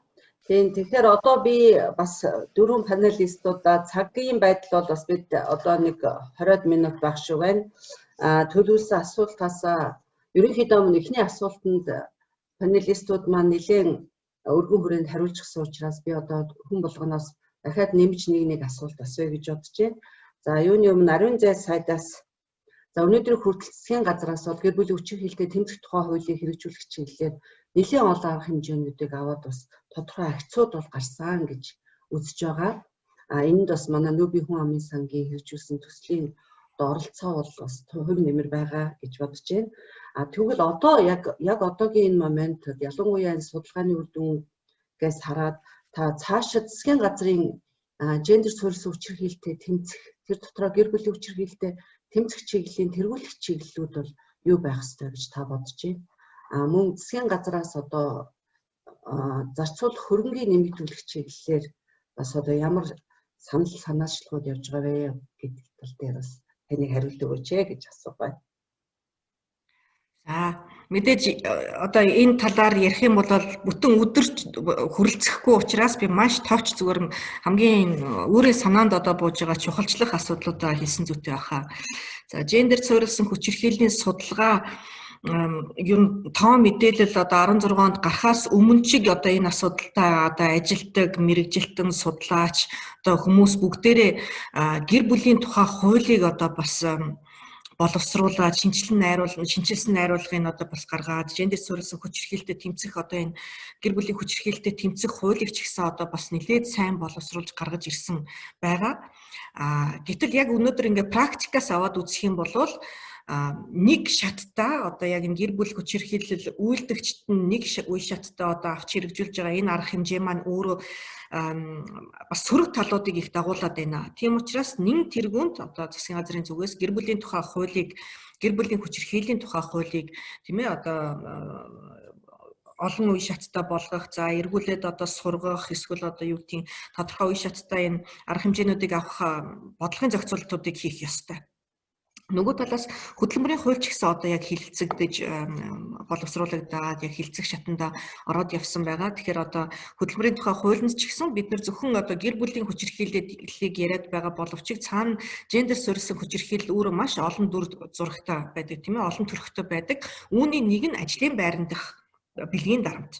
Тийм ээ. Тэгэхээр энийг бол хөдөлмөрийн хуулиар ч гэсэн зохицуулах хэрэгтэй болж байна. За нөгөө талаас соён гээгэрүүлэх ажил хийгдэх юм бол мэдээж одоо боловсролын яам, соёлын яам тэгвэл энд ямар үүрэг оролцоотой байх юм бэ? Бид нар тэгвэл хэвшмэл ойлголтуудыг эвдэхийн тулд яалтчгүй өнөөдөр боловсролын системд анхнаас нь одоо гендер суурилсан хүч хэрхийлэл гэж юу юм бэ? Яагаад одоо гэр бүлийн харилцаа гэж юу юм бэ? Гэр бүл болж байгаа одоо охин хөвгүн хоёрын харилцаа юу байх юм? Альва одоо үл ойлголцол үүсэх юм бол яаж түүнийг даван туулах юм бэ гэдгийг бол яалтчгүй боловсролын системд суулгаж өгөх хэрэгтэй тийм ээ. За нэг одоо бас талархууштай зүйл нь бол ердөөсөө манай одоо Нүүбийн хүү амын самтаа хамтарч хийсэн нөгөө ихтэйд сургуулийн одоо боловсролын агуулгад нь бас одоо энэ гендер суурилсан хүч хэрхийллийн талаар оруулж өгсөн өөрөө маш давуу тал болсон. Үүнийг өшөө одоо илүү сайн дэлгэрүүлэх, илүү сайн олон одоо сургуулиудад нэвтрүүлэх энэ ажлыг бас хийх хэрэгтэй гэдгийг бас хэлэх байна. Тэгээд манай одоо Rio Tinto компани бол үнэхээр одоо үлгэр дуурайлал болсон бүх аж ахуйн нэгж байгууллага яг одоо байгууллагын хувьд ямар хариуцлагыг одоо үүрээд ямар одоо ажлуудыг хийх ёстой бэ гэдгийг үнэхээр үлгэрлэн манлайлж одоо харуулж байгаа учраас энэ сайн жишээнүүдийг ч гэсэн бид нар бусад байгууллагуудад нэвтрүүлэх тийм ээ, бусад байгууллагуудад жишээ болгох нь их чухал байна. Жишээлбэл энэ цалинтай чөлөө олгоно гэдэг бол үнэхээр маш том дэмжлэг. Тэгээ та бүхэн боддоо 3 эмэгтэй тутмын нэг нь амьдралынхаа аль нэг үед одоо гэр бүлийн хүч хэрхийлэлд өртөж байсан гэсэн судалгааны дүн гарсан бол энэ одоо 31% тийм ээ. Гэтэл 12% нь бол сүүлийн 12 сарын хугацаанд гэр бүлийн хүч хэрхийлэлд өртсөн гэж байгаа байхгүй. Тэгэхээр 10 эмэгтэй тутмын нэг нь байнгын гэр бүлийн хүч хэрхийлэлд өртдөг байна гэх. Тэгэхээр та өөр дээр одоо ингээд юу гэдэг манай одоо энэ панел дотор байгаа энэ оролцогчдыг бас аваад үзэх юм бол 110 оролцогч байна тийм ээ. Тэгэхээр энэ 110 эмэгтэйгээс 13 нь бол сүүлийн 12 сарын хугацаанд гэр бүлийн хүч хэрхийлэлд одоо өртсөн байгаа байхгүй одоо яг нэг статистикийн магадлалаараа бол тийм байгаа тийм. Тэгэхээр яг танай ажилтан дотор ч гэсэн танд хэлж чадахгүй чимээгүй одоо бас тэндээ зовоод байгаа, шаналаад байгаа гэр бүлийн хүч хэрхийлэлд өртөөд байгаа ажилтан ч гэсэн байгаа гэсэн. Тэгэхээр тэр хүндээ яаж илүү нүдээ нээх үү, яаж анзаарахтай байх үү, хүний ажилдаа хандах хандлага бүтээмжинд буурж ивэл одоо цаана нь ямар учир шалтгаан байх үү, хүний нөөцийн мэрэгжилтэн хүртэл үүн дотор илүү их одоо ур чадвартай байх ёстой болж таарч ин шүү дээ тийм ээ. Энд одоо илүү анзаарахтай байх гэдэг. Тэгэхээр төр засгийн зүгээс бол одоо засгийн газрын зүгээс мэдээж одоо төсөв хөрөнгөө нэмэгдүүлэх тал дээрээ анхаарах ёстой. Нөгөө талаас нөгөө үйл ажиллагаануудаа ч гэсэн илүү өргөн цар хүрээтэй харах шаардлага бол тулгарч байгаа юм аа гэдгийг хэлэх байна. За баярлалаа. За тэгвэл би инг чимэг сэтгэл зүйчээс бас дараагийнхаа асуултыг асууя. За түрүүн та ярьлаа судалгааны үр дүн бол үнэхээр одоо цаашид бас ямар одоо хүч хэрхийлэлтэй тэмцэх үйл ажиллагаанд орхигдоод байгаа ямар чухал салбар байгаа. Тэр нь ялангуяа сэтгэл зүйн хохирол энэ өөрөө ямар их урт удаан хугацааны үр дагаврыг яг одоо бидний ярьсан зүйлүүдэд үзүүлдэг талаар бол та ярьлаа. Тэгвэл энэ судалгаа та төрийн бас байгууллагуудыг төлөөлж байгаагийн хувьд энэ төрийн бас байгууллагуудын цаашдын үйл ажиллагаа ялангуяа гендер суурилсан хүч хэрхийлэлтэй тэмцэх үйл ажиллагаанд тэдний зүгээс оруулах хувь нэмэрт яаж нөлөөлнө гэж бодож байна. Тэгэхээр төрийн бас байгууллагуудын одоо энэ чиглэлээр анхаарах энэ судалгааны дүн дээр тулгуурлаад одоо тэргүүлж анхаарах чиглэлүүд юу гэж үзэж байна та судлаачийн хувьд? За тэгэхээр бид нэр түрүүнээс хойш ярилцж байгаа яриагаа баттгаад харах юм бол гендер суурилсан хүч хэрхийлэл гэдэг бол тодорхой нэг бүлгийн эсвэл засаг захиргааны, засгийн газрын, иргэний нийгмийн байгууллагын асуудал биш. Энэ бол хувь хүн болгоны соёлын асуудал юм а гэдгийг ярилцсаар байгаа тийм ээ. Тэгэхээр энэ соёлын асуудлыг бид нэр эргээд дахиад том хүрээгээр нь харах юм бол соёл өөрөө сэтгцийн гэмтлийн нэг хэсэг байхгүй. Бидний тогтсон хандлага одоо хэвшмэл ойлголт, гендер суурилсан хүчирхийллийн талаар ойлголт мэдлэггүй байгаад байгаа энэ соёл өөрөө тухайн хохирогч даван туулагчийн сэтгцийн гэмтлийн бас нэг хэсэг гэж харах гэдэг. Тэгэхээр иргэний нийгмийн байгууллагын хувьд энэ тоо баримт are not able to receive some more attention and support. Civil society should express the voices of people, ordinary people. So those voices should be brought to the government, to the policy makers, to those who can do some action. So NGO role should be further enhanced in making and in serving such a bridge. The civil society organizations usually these days have been trying to disseminate among the people the idea that not to punish and not to make the victims to be guilty. So тэгээ тоо бодлогуудыг ашиглаад бид нар бас юун дээр илүү анхаарч ажиллах вэ? Жишээлбэл түрүү нөгөө зөвлөмжөн дээр дурдчихсэн тийм ээ. Зөвлөмжөн дээр дурдчихсан шүү дээ. Тэгээ илүүтэйгээр одоо урьдчилан сэргийлэх ажлын хөрөнгийг нэмэгдүүлэх шаардлагатай байна ш гэдэг юм уу. Тэгэхээр энэ бүх тоо баримтууд өөрөө иргэний нийгмийн байгууллага иргэд рүүгээ чиглээд бас ямар байдлаар үйл ажиллагаагаа чиглүүлэх вэ гэдэг дээр бас маш их хэрэгцээтэй тоо баримт болж өгч чадчихэв. Нэгдүгээрт нь хоёрдугаарт нь төрч ба төрийн бусч ба үйлчилгээ үзүүлж байгаа мэрэгжилтнүүдийн хувьд энд цагдаа, эмч, багш, сургагч одоо хэн байдгийг бүгдээрээ бүх хүмүүст маань хамааралтай байгаа гол зүйл хохирогчийг дахиад хохироохгүй байх гэдэг нэг том ойлголт байгаад байна. Бид нэр хохирогчийг одоо даван туулахт нь дэмжлэг үзүүлэх гэж байгаа, туслах гэж байгаа бидний үүрэг тэр мөн. Гэхдээ энийг ямар замаар хэрэгжүүлж байна вэ? Ямар замаар хүргэж ийн вэ гэдэг маань үнэхээр үр дүнтэй байна уу эсэгт маань шууд нөлөө үзүүлж байгаа. Тэгэхээр бид өөрсдөө хүний эрхийн мэдрэмжтэй, сэтгцийн гэмтлийн талаар ойлголт мэдлэгтэй хохирогч даван туулагчид ээлтэй үйлчилгээг хэрхэн яаж бий болгох вэ гэдэг дээр салбар бүр бас мэдрэг ажиллах хэрэгтэй юм уу гэдгийг би нэмээд бас хэлчмээр санагдаад байна л да. За, инх чимэг сэтгэл зүйчтэй баярлалаа. За, Солонгод доктороос та эрдэмтэн судлаачаас гадна их сургуулийн багш одоо сургууль хүмүүжүүлэгч хүн байгаа. Тэгэхээр энэ түрүүн бас манай панелистууд дурдлаа, бас манай зөвлөмжөнд ч дурдсан. Яг энэ хэвшмэл сэтгэлгээг одоо эвдэх тийм ээ хүмүүс зөв хандлага тогтоох энэ ажил bias among the people. We need to start educating from early ages. What can be the role of education institutions in that area as being teacher of long years experience? What will хүн болгон бол үүнтэй санал нэг байдаг тийм. За ялангуяа хүний өвчл харилцааны яс зөв хичээлийг би Монгол Улсын их сургуулийн шинжлэх ухааны сургуулийн 1-р курсын хувьд заадаг. За тэгээ энэ хичээлдэр бол гендер суурилсан хүчирхийлэл, за гендрийн одоо хөгжилд оруулж байгаа хувь нэмрийн чиглэлээр одоо 2-3 юм фотоклейц бол ордог байхгүй юу. За оюутнууд юу гэж хардаг вэ гэхээр энэ одоо гендерийн тухай ойлголтыг ялангуяа гендерийн хэвшүүл ойлголтыг бид нэр эхнээс нь зааж ахгүй яасан барай орой зааж яана гэдэг одоо энэ гомдлыг бол тавьдаг. Тэгэхээр ер нь бол боловсролын бүх шатны одоо сургуулиудад бүх төвшөндөө гэсэн. Сургуулийн өмнөх боловсролоос ахуулаад тийм ээ одоо гендер хэвшүүл ойлголтыг яаж засаж залруулахын суралцах үйл ажиллагаанд хүртэл одоо багш нар энийг анхаарч тийм ээ явах хэрэгтэй байдаг. За өнөөдөр бол манайх ерөнхий боловсролын сургуулийн хүрээнд нөхөрчгүй эрүүл мэндийн чиглэлээр 8 сэдвийн одоо хүрээнд тэрнээс хоёрын хичээл нь бол хоёрын сэдвийн гендер тэгээд хосуудын харилцааны одоо энэ эрхтгч байдал дээр суурилсан хичээл орд юм байна. За тэгэхээр энэ бол маш одоо хязгаарлагдмал байгаа да. Тэгэхээр бүх одоо боловсролын бүх шатны одоо төвшөндөө бол суралцах хөтөлбөрөөс гадна суралцах одоо тийм арга зүйгээрээ дамжуулж ялангуяа гендер суурилсан хүчирхийллийг ангид байх, хүчирхийллийн эсрэг одоо зам үйлийг тийм ээ энэ өсвөр үе залуучууд олон нийтэд одоо түгээн дэлгэрүүлэх бол хамгийн чухал байгаа. За энэний бас нэг суур одоо зүйл нь ядг юм бэ гэхээр саяны амраа паналистын хэлснээр бол энэ байгууллагын гендерийн нийцтэй орчныг бүрдүүлэх явдал бол маш чухал байгаа гэдэг.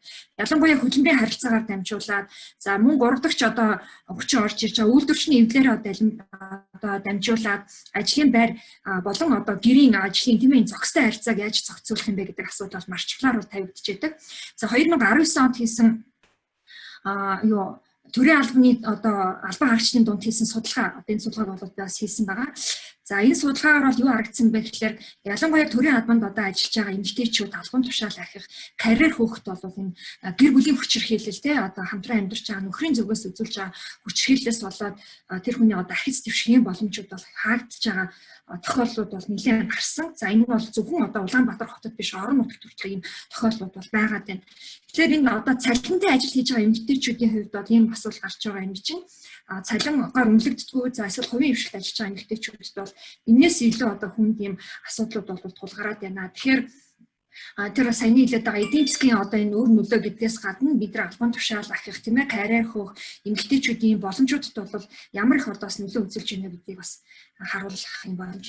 Тэр хамгийн одоо мэдээж суур одоо зүйл бол хувь хүний одоо ёс зүйн тэгээ ухамсарыг бид нар төлөвшүүлэх. За энийг бид нар ярихдаа бол хувь хүний боловсрал гэдээ аваад үзэхэр зэрэг бидний одоо яагаад мэрэгжлийн боловсрал одоо иргэний боловсралтай холбож ойлгоод байдаг.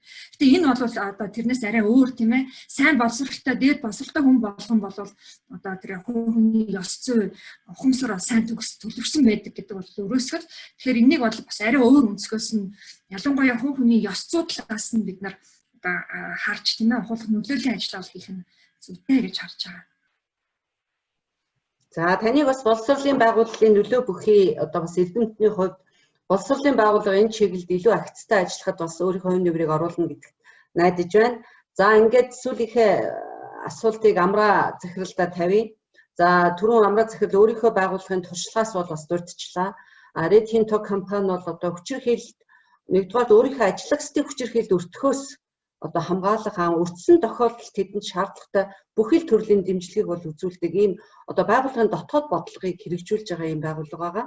Тэгэхээр тэр утгаараа энэ бол одоо зөвхөн хувийн хвшлийн байгууллагууд төдийгүй өнөөдөр төрийн байгууллагууд, төрийн яамдууд, албан агентлагууд бас одоо олон улсын байгууллагууд би өөрөө бас одоо манай нүүбэд тийм журам байдаг гэж бас сонсоогүй.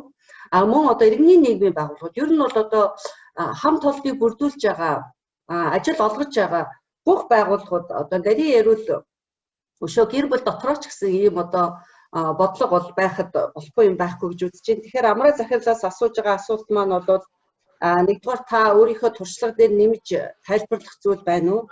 Хоёрдугаар ер нь бол ийм бодлогыг та болсноор ямар ач холбогдолтой байгаа гэж та өөрөө одоо удирдах хүний хувьд харж байна. Бас бусад одоо төрийн болон төрийн бус олон улсын байгууллагууд танай туршлагаас суралцъя гэвэл ямар байдлаар одоо та нартай хандаж болох вэ?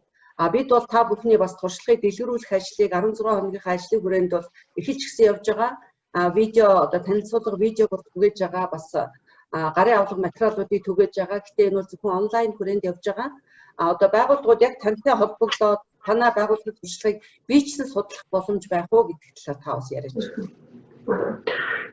За баярлалаа.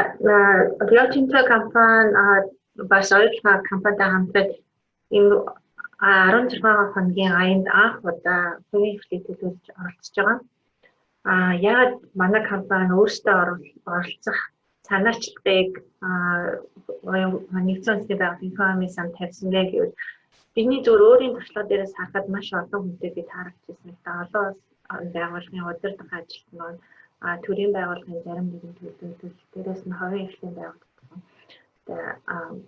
уулзж ярилцж хаад зарим нэг нь бол манай нэг ингээд ажилтан айгүй сайн ажилтан байгаамаа. Нэгдээ сүүлийн үед бол ажилтаа ирэхгүй байна. Ажилтаа ирэхээр нүд аманд хөрцөн ирдэг ч юм уу.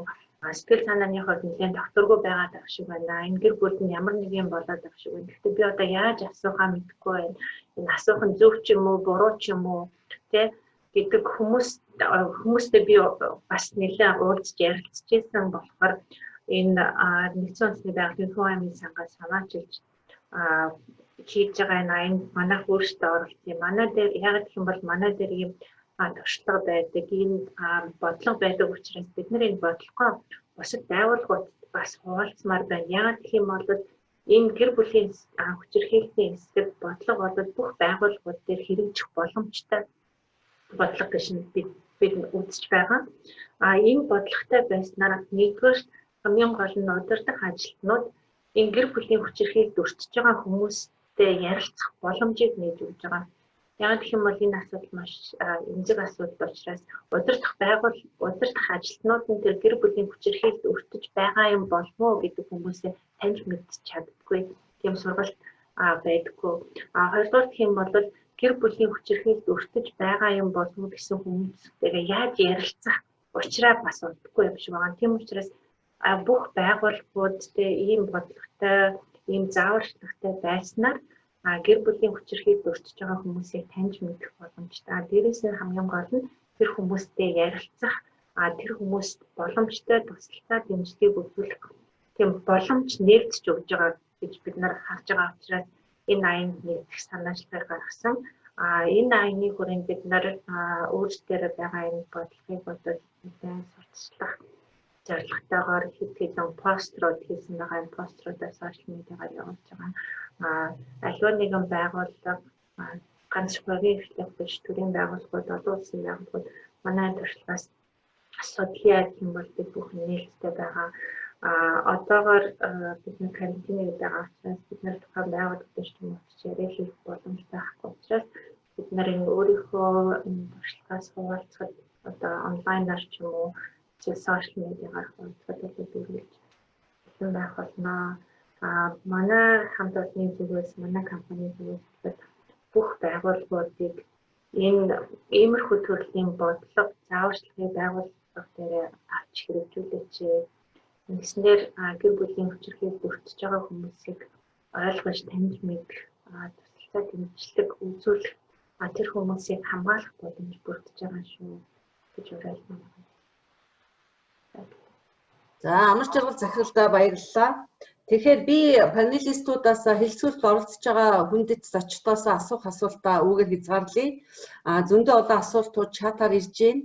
Тэгэхээр манай айрыг үргэлжлүүлээд одоо асуултууд дээр ажиллах болно. Ингээд юуны өмнө манай хэлцүүлэлт оролцож төр захиргааны бай төрийн засгийн газрын тэргүүлэх чиглэлүүд, мөн иргэний нийгэм байгууллагуудын анхаарах асуудлууд, за цаашлуул судалгаа, цаашдын хийх судалгаа, мөн боловсролын чиглэлээр анхаарах асуудлууд, за дээр нь өөрийнхөө одоо тэргуун туршлагыг хуваалцаж одоо бусдад түгээхэд нээлттэй байгаагаа илэрхийлсэн та бүхэнд бол талархлаа илэрхийлье. Ингээд бүгдээрээ одоо энэ хүнд хэцүү цаг үед бас ирч хүчтэй ажиллаж байгаа талархаж байна. За ингээд та бүгд бол одоо гендер суурьсан хүчирхийлэлтэд тэмцэх чемпионууд шүү. Тэгээ та бүхний оруулж байгаа хувь нэмэрт бас талархлаа илэрхийлье. Ингээд please stay safe. За эрүүл сайхан гэр бүлтэйгээ аз жаргалтай байгаарай гэж хүсье. Ингээд баярлалаа. За энэ сонирхолтой хэлэлцүүлгийг хөтлж явуулсан оюун хүчтэй баярлалаа. Харамсалтай нь бидний цаг давчуу арга хэмжээний маань өндөрлөх хугацаа ойртож байна. Энэ арга хэмжээний маань маш сонирхолтой байгаа нь чат хэлэлцүүлгээс харагдаж байна. Та бүхэн бас харах боломжтой. Аюу их санал сэтгэл асуултууд ирсэн байна. Гэхдээ цагийн хязгаараас болоод бид нэг л асуулт асуух боломжтой байна. Уучлаарай. Одоо энэ асуултуудаас гол төлөв энэ судалгааны аргачлалын тухай асуусан асуултууд их байна. Энийг та бүхэн судалгааны бүрийн ихээр хараад хариултуудаа олох боломжтой байхаа гэж найдаж байна. Бүр дэлгэрэнгүй асуултууд байвал та бүхэн бидэнтэй холбогдох боломжтой байгаа шүү. За өнөөдрийн арга хэмжээ энэ судалгааны маань гол дүгнэлт гол явсараад хамгийн гол асуудал бол хэрхэн урьдчилан сэргийлэх вэ гэдэг нэг асуултан дээр төвлөрж байна гэж би хараад байна л да. Яг энэтэй холбоотойгоор бүх панелистуудаа нэг асуулт тавиад тэгээд бүгдээрээ хариулаад тэгээд энэхүү арга хэмжээгээ өндөрлөе гэж бодож байна. За энэ үзэгчдээс ирсэн асуултын донд ингэж асуусан байна л да. Гэр бүлийн зөвлөгөө хосуудын харилцаанд засах тийм гэр бүлийн зөвлөгөө үзүүлэх юм дэмжлэг, үннийг одоо төрөөс дэмжих юм ямар нэгэн санхүүжил байдаг болов уу? За төрөөс ямар нэг юм үйлчилгээ боломж байхгүй бол ингээд өөрсдөө мөнгөө төлөөд гэдэг юм уу, ийм гэр бүлийн хосын үйлчилгээ авах тийм боломж Монголд хэр байдаг юм болоо. Энэнгээр үн өртөг нь хэд байдаг юм бол тэгээд энэнгээр ер нь цаашдаа энэ гэр бүлийн хүчирхийллийг сэргийлэх нөхцөл байдлыг сайжруулах юм боломж байдгийн болов уу гэсэн асуулт байна. Энэ асуултан дээр Ариун Заяа сайд болон их чимэг сэтгэл зүйч илүү дэлгэрэнгүй хариулах бах. Харин нөгөө хоёр панелистуудаас урьдчилан сэргийлэх тал дээр яг таны ажилдаг салбарын зүгээс яг юу хийж иж бид нар одоо энэ урьдчилан сэргийлэх ажлыг төрөсүүлж мөн одоо энэ олон салбарын хүмүүс яаж хамтран ажиллаж тал талаасаа нэгдэж энэ урьдчилан сэргийлэх ажлыг хийх боломжтой юм бэ гэдэг асуултыг бүх панелистуудаас асуумаар байна. За түрүүний асуугаад явсан дараалалаараа хариулаад явъя гэж бодож байна. Ариун Заяа сайдаас эхлэе. За гэр бүл намайг одоо юу гэдгийг 2000 гэр бүлээ хизээ бүртгүүлдэгтэй бит ирч одоо гэр бүлээ бүртгүүлэхэд хормын ордонд заавалжгүй сургалтанд суух ёстой. Тэгээд одоо ийм нэг тамхтай тий сургалтанд суусан гэсэн одоо ийм тамгыг авчрах ёстой гэдэг байсан. Тэгээд тэр нь бол ер нь анхны одоо тэр гэр бүлээ бүртгүүлэх гэж байгаа хүмүүс бол маш их чухалчилж тийм ээ одоо залуу хосууд чухалчилж тэр сургалтанд суудаг байсан л та. Тэгээд тэр сургалтанд гэр бүлээ бүртгүүлэхээс өмнө хэд хэдэн тавигддаг шаардлагууд нь одоо дохын шинжилгээ байдаг ч юм уу тийм ээ эрүүл мэндийн шинжилгээнүүд тодорхойлолтууд гээд байдаг байсан. Тэгээд энэ хормын ордны сургалтанд суух ёстой гэсэн тэр шаардлага маань явцын дунд алга болцсон. Жишээлбэл одоо бол тийм шаардлага тавигддаггүй тийм ээ. Тэгэхээр энэ бол өөр маш чухал механизм байсан юм аа нэгдүгээрт. Тэ энийг бол эргээд сэргээх хэрэгтэй. Хоёрдугаарт яг шүүх дээр одоо жишээлбэл нөгөө эвлэрүүлэн зуучлах тодорхой одоо эвлэрэх хугацаа өгөөд тэгээд уг нь бол сэтгэл зүйч одоо бас хамт ажиллах тийм ээ. Одоо энэ бололцоог нь уг нь бол хууль нь бол байгаад идэг. Гэтэл хэрэгжилт нь бас ямар байгаа вэ? Тэгэхээр яалтчгүй бусад улс орнуудад одоо хөгжсөн байгаа энэ сэтгэл зүй гэдэг салбар маань үнэхээр энэ хөгжих шаардлага байгаад байгаа юм аа. Манай Монголын одоо юу гэдгийг хандлага одоо юугаар харах юм бол эмэгтэйчүүд илүүтэй нөгөө одоо юу гэдгийг лам бөөгөр яваад зовлон жаргалаа яриад тэгээд ном заслаа хийлгээд тэгээд одоо болчлоо гэж ойлгоод идэг. Тэр маань өөрөө уг нь бол баг юм сэтгэл зүйчийн мэрэгжлийн уг нь бол хандлага байх хэрэгтэй байхгүй тий.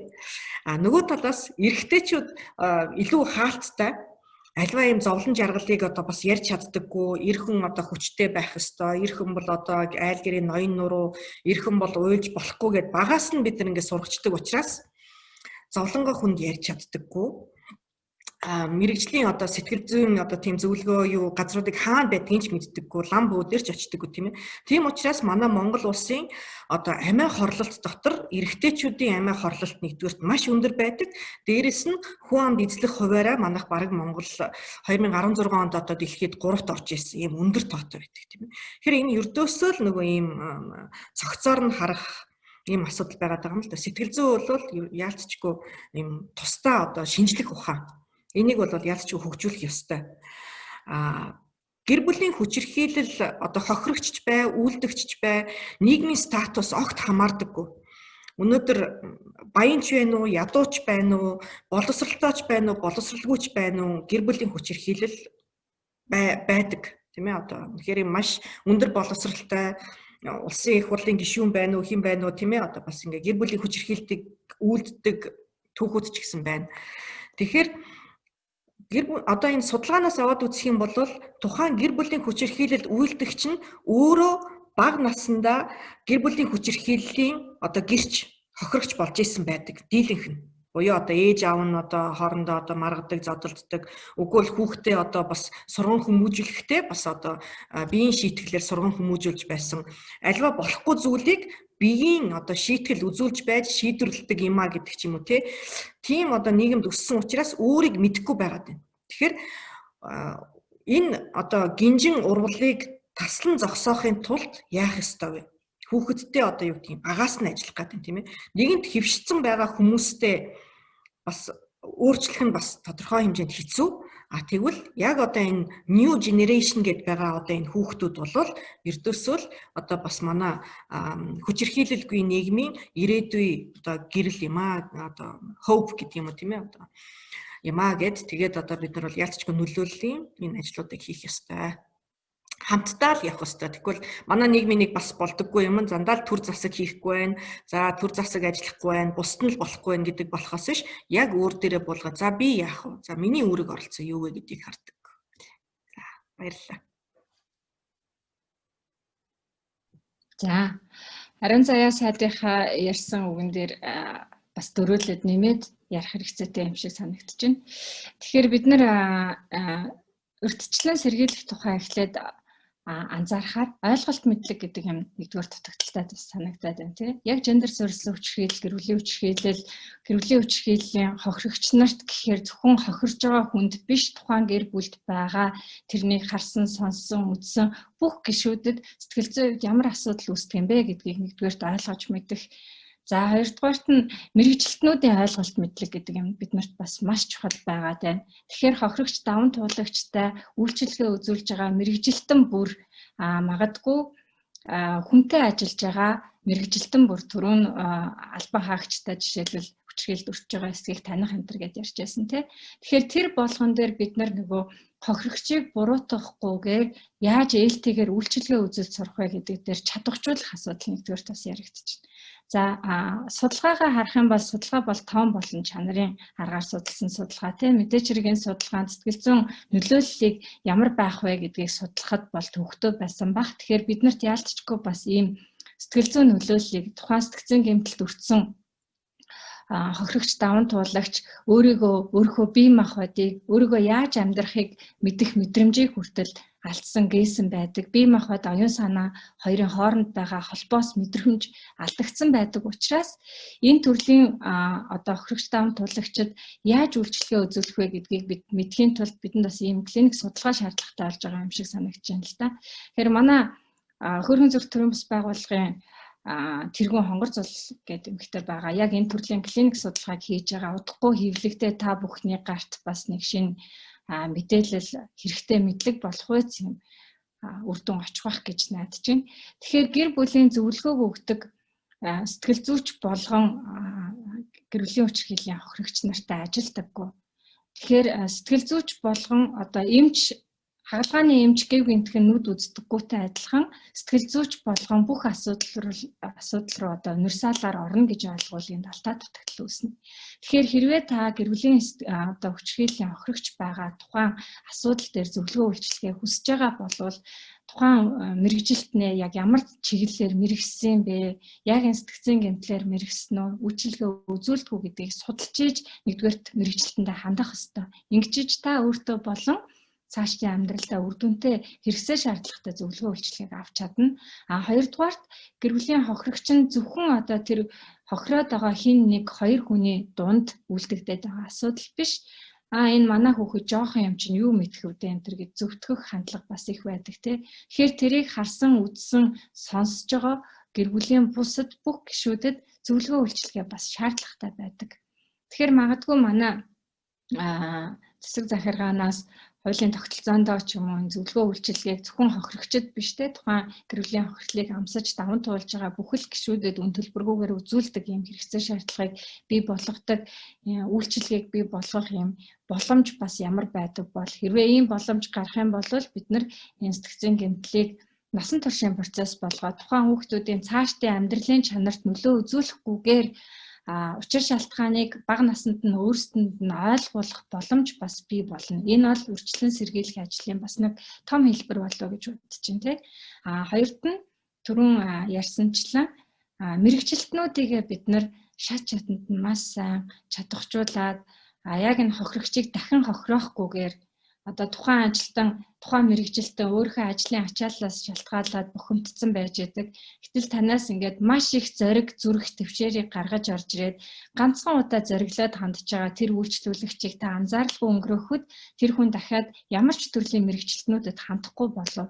Тэгэхээр энэ тоог бид нар энэ судалгааны үр дүнг танилцуулж байхад нийт хохирсон хүмүүсийн 1.5% нь л мэрэгжлийн үйлчилгээнд хандсан байсан гэд дурдсан байсан судалгаанд те. Бусад бүх хүмүүс лам буу бусад салбараар явж байна.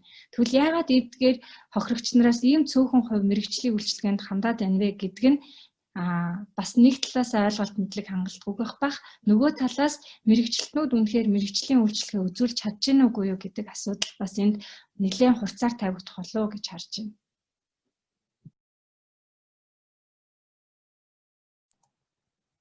Гिचмэг сэтгэл зүйчдэд маш их баярлалаа. Айгу мэрэгжлийн үүднээс биднэрт хариуллаа. За одоо профессор Солонгоо таныг урьж байна. Тэгэхээр юуны өмнө бол бид нэр гендер зөрчлийн хүчирхийллийн үйл төвчих орчин бүрдүүлэхт бол ялангуяа боловсролын салбар манлайлч тийм ээ. Үнэхээр одоо хүчин чармайлт гаргаж ажиллах шаардлагатай одоо юм. За тэгэхээр нөгөө гендер зөрчлийн хүчирхийллээс өршин сэргийлэхийн тулд бид нар яаж чинь ойлголт мэдлэг бол аюул чухал байна. За зарим тохиолдолд судалгаануудаар бас гардаг. Өөрийгөө хүчирхийлд өртөж байгаа бас мэдэрдэггүй тий. Эсвэл ийм л байх ёстой гэдэг юм хөвшмөл хандлагатай ингээд одоо байж идэг. За тэгэхээр хамгийн түрүүнд бол биднэрт мэдлэг за саяны манай энэ одоо нөлөөллийн үйл ажиллагаанаас бий болсон мэдээлэл авах хүмүүст яаж эерэг хандлага төлөвшүүлэх вэ гэдэг нь бол өршин сэргийлэхэд авах нэг номерын арга хэмжээ гэж харж байгаа. За хоёрдугаарт нь болохоор зохицуултын арга хэмжээнүүд байгаа. За тэгэхээр зэрэг ерөнхийдөө бол энэ хүчирхийллийн эсрэг бодлого хөтөлбөрийн одоо боловсруулах, за энийг батлуулахын төлөө хамгийн их одоо хүчин чармайлт гаргаж байгаа хүмүүс бол эмэгтэйчүүд байдаг. Тэгэхээр энэ ялангуяа эмэгтэйчүүдийг их мэдлэгжүүлэх, шийдвэр гаргах түвшинд эмэгтэйчүүдийн оролцоог ялангуяа боловсролын одын салбаруудад бий болгох юм бол бид нарт хууль дүрмдээ өөрчлөлтүүдийг оруулах санаачлагуудыг бол манлайлч бол хийгээд байгаа юм. За энэ болохоор нөө эргэцэн орчноо төлөвшүүлэх дүрм журмдаа бол бид нар энэ нөгөө манлайллыг бий болгохын тулд шийдвэр гаргах түвшинд эмэгтэйчүүдийг оролцуулах бол аюул чухал байгаа. Тэгээд боловсролын шинжлэлийн төслийн хүрээнд бол энэ ихтэй сургуулиудын удирдах одоо албан тушаалтангууд, удирдах зөвлөл, эрдмийн зөвлөлийн одоо энэ их мэдлэгтэй хүмүүст бол бид нар нөлөөллийн ажлуудыг бол маш эрчимтэй бол сая өнгөрсөн 11 сард бол хийсэн. Тэгэхэд бол маш таатай хүлээж аваад тэр эрэгтэй эмэгтэй гэхгүйгээр асуудлыг бол маш таатай хүлээж аваад байна. Тэгэхээр эргэцэн орчингоо бид нар төлөвшүүлэхдээ бол бас анхаарах хэрэгтэй юм байна. Түрүүн би бас ярьжсэн ялангуяа хөтөлбөрийн гэрээн дээр гурвалсан гэрээн одоо хийхдээ ажил гэрийн зохистой харьцаа бий болох хэрэгтэй байна. Боловсролын салбарт ажиллагчдын дийлэнх эмэгтэйчүүд байгаа тийм ээ. Илүү цагаар бол ажилладаг. За зарим одоо ялангуяа ерөнхий боловсролын сургуульд багшилж байгаа багш нар бол бас хэлж байгаа өөрийнхөө гэр оронд одоо зарцуулах цаг бол маш хомс. За харин сургууль дээр бол зарцуулж байгаа цаг бол их байдаг юм аа. Тэгээ энээсээ улбаалаад бид нар бол бас юм хүчирхийлэл тийм ээ өртөх бол байдал өндөр байдгаа гэж харж байна. За дараагийн нэг зүйл нь болохоор хүчирхийллийн үйлдэлийг таслан зогсоох ур чадвар бол бид нар хүн болгонд эзэмшүүлэх тийм ээ ойлголттой мэдлэгтэй ийм хандлагатай одоо юм байх чадварыг эзэмшүүлэх хэрэгтэй байгаа тань. За дараа нь гарсан тохиолдолд бид нар авч байгаа хариу арга хэмжээнүүд байгаа. За тэгэхээр өнөөдөр бол манай Монгол Улсын их сургууль гэхээр багш ажилтан суралцагчдын ёс зүйн дүрм бол маш сайн боловсруулагдсан гэж харж байгаа. За тэгээ энэ ёс зүйн одоо дүрмдээ бол хүчирхийллийн өршин сэргийлэх, тэмцэх, гомдол барагдуулах механизм одоо яаж ажиллах байдгийг, хувь хүний нууцлыг одоо яаж хамгаалах хэрэгтэй байдгийг тий. Тэгээд тэр саяны амралт төвшинний одоо хийж байгаа туршлагыг бол нэвтрүүлэх хэрэгтэй юм байна. За зүгээр ярианаас нь би сонсож байгаа жишээлбэл энэ хувь хүний нууцлыг одоо яаж хамгаалах юм бол тий. Энээсээ улбаалаад бол биднэрт бол цааш нэлээд одоо анхаарах асуудлууд бол их байна. Тэгээ энэ нөлөөллийн ажлуудыг бол маш эрчимтэй явуулах хэрэгтэй байна. Ялангуяа онцны олон нийтийн телевизээр явуулаад байгаа хүчирхийлэлт одоо хамгаалаж одоо гаргаад ирдэг энэ одоо олон ангитай кинонууд ч гэдэг юм уу тийм ээ. Ийм юмнуудаараа бид нар бол хүчтэй санал тавих хэрэгтэй гэж би багш хүнийхээ хувьд бас сургууль хөгжүүлэгчийн хувьд бас харж байгаа. За баярлалаа. Солонгоо профессортой баярлалаа. За амар жаргал захирлын хариултыг сонсоод тэгээд арга хэмжээгээ өндөрлөе. За баярлалаа. Би өөрийнхөө байгууллагын бас туршлагыг яриа гэж бодлоо. Ер нь энэ хүчирхийлэлд өртөж байгаагаа яаж мэдэх вэ? Энээс урьдчилан сэргийлэхдээ манай байгууллага бас юу хийдэг талаар туршлага хуваалцаж байна. Манай байгууллагын хөдөлмөр эрхлэлтийн тэгш байдлыг хангах тухай бодлого бид нас хэрэгжүүлж ажилладаг. Энэ дээр бол ажлын байран дахь тэгш байдлын тухай бодлого биш. Хөдөлмөр эрхлэлийн тэгш байдлыг хангах тухай бодлого гэж бид нэр хэлж үздэг. Энэ бодлогынхаа хүрээнд бид нар ажилтнуудаа бол жил болгон заавал сургалтын хамгаалдаг дөрвөн тэгш байдал, хөдөлмөр эрхлэлийн тэгш байдал гэж юу юм бэ? Дээрээс нь нэмээд ер нь төвчих боломжгүй зан үйлүүд гэж ер нь юу байдаг юм бэ гэдэг бол хүмүүс аль болохоор бид таньж мэдүүлэх зорилготойгоор энэ сургалтууд явуулдаг. Энэ ялгуурлан гадуурхах, дарамтлах, доромжлох, дээрлэх, ажлын байран дээр одоо ямар нэгэн байдлаар ажил дэвшүүлэхгүй ч юм уу, ажлаас халах ч юм уу гэсэн ойлголтуудын хамгийн гол нь ажилтнуудад мэдүүлэх нь хамгийн чухал байдаг. Энэ дээрээс үндэслээд ер нь ажилтнуудад сэтгэл зүйн ямар зөвлөгөө авах боломжтой талаар бид нар ажилтнуудад нэлээд цорцчилдаг. Ер нь сэтгэл зүйн үйлчилгээ бол нэлээд үнэтэй үйлчилгээ байдаг. Урьдчилан сэргийлэх, дээрээс нь дундаа нэгэн төр бүлийн хүчирхийлэлт ч юм уу эсвэл ажлын байрны дарамтанд өртсөн тохиолдолд сэтгэл зүйн үйлчилгээнээс яаж авч болох боломжтой талаар бид нар ажилтнуудаа сургалтаар амжилтанд таньж мэдүүлдэг. Компанийн хувьд бол өөрийн гэсэн хэмжлэгдсэн сэтгэл зүйчтэй дээрээгээр ажилладаг. Энэ бол ямар ч хүн энэ үйлчлэгийг авах боломжтой. Бас дээрээс нь нууцлыг чандлан хадгалдаг ийм үйлчлэгээ байдаг. За маш их баярлалаа. Их сонирхолтой хэлэлцүүлэг болж өнгөрлөө. Одоо энэ арга хэмжээнийхээ рекордыг хийж байгаа. Тэгээд энийг бид нар бас цахим хуудасаараа тавих болно. Тэгээд та бүхэн цаашаа энэ сонирхсан хүмүүст хуваалцаарай гэж хүсмээр байна. За арга хэмжээнд маань хааж уг хэлнэ үү хэмээн Нүбийн хүн амын сангийн тэргүүн Каори Ишикава таныг урьж байна. Thank you dear panelists and also баярлалаа. Панелистуудаа баярлалаа. Бас бидэнтэй энэ хурал маань 100-аас илүү хүн ингээд одоо хүртэл байж байгааг харахад маш их таатай байна. Бүгдээрэнд нь их баярлж байна. Тэгээд маш сайхан тийм баялаг ярилцлага боллоо гэж бодож байна. Тэгээд энэ бүгдээс харахад бол бид нар цаашдаа нийгэм болон сэтгэл зүйн тийм дэмжлэгийг бол нэмэгдүүлэх хэрэгтэй гэдэг нь харагдаж байна. Тэгээд эмэгтэйчүүд гэр бүлүүдэд одоо тусч байгаа тэр нөлөөлөл нь бол нэг удаагийн байдаггүй насан турш үргэлжилдэг сөрөг нөлөөтэй учраас энэ тал дээр илүү их хөрөнгө мөнгө зарцуулж илүү өргөн хүрээтэй ажлууд хийгдэх ёстой гэдэг нь бас харагдаж байна. Дээрээс нь бид бас өнөөдөр энэ хүчирхийллийн эдийн засгийн өртөг маш өндөр гэдгийг харлаа. Тэгэхээр үүнийг одоо яаж бууруулах вэ? Нөхцөл байдлыг яаж сайжруулах вэ? Гэдгээр хийх ажил их байна гэж харагдаж байна. Тэгээ хатагтай амар жаргал бас байгууллагынхаа туршлагаас ярьсан, хувийн хөвчлийн туршлагаас ярьсанд бас талархаж байна. Тэгэхээр танаа байгууллагын зүгээс Rio Tinto оюутлогоогоос бас энэ тал дээр анхаарлаа хандуулаад хөрөнгө мөнгөө зарцуулаад гэр бүлийг хүчирхийлээд эмэгтэйчүүд хүүхдийн эсрэг хүчирхийлэлтэд тэмцэхэд урьдчилан сэргийлэхэд бас арга хэмжээ авч байгааг сонсоход их таатай байна. Яг ийм ажил бол Монгол улсад бас орон даяар хийгдэх хэрэгтэй болов уу гэж бодож байна. Ариун заяа сайд хэлсэн энэ бол зөвхөн төрийн үүрэг биш ээ. Энэ хүчирхийлэлд тэмцэхэд бүгдээрээ энэ тал дээр хамтран ажиллах ёстой. Бүгдээрээ урьдчилан сэргийлэх тал дээр энэ угаасаа нөгөө цар тахал мөн хүчирхийлэл гэдэг бол өөрөө. Тэгэхээр үүн дээр бол одоо бүгд ажиллах ёстой гэж бодож байна. За тэгээд мөн Солонгоод бас баярлалаа. Боловсролын салбарын одоо чухал зүйлүүдийн тухай ярьлаа.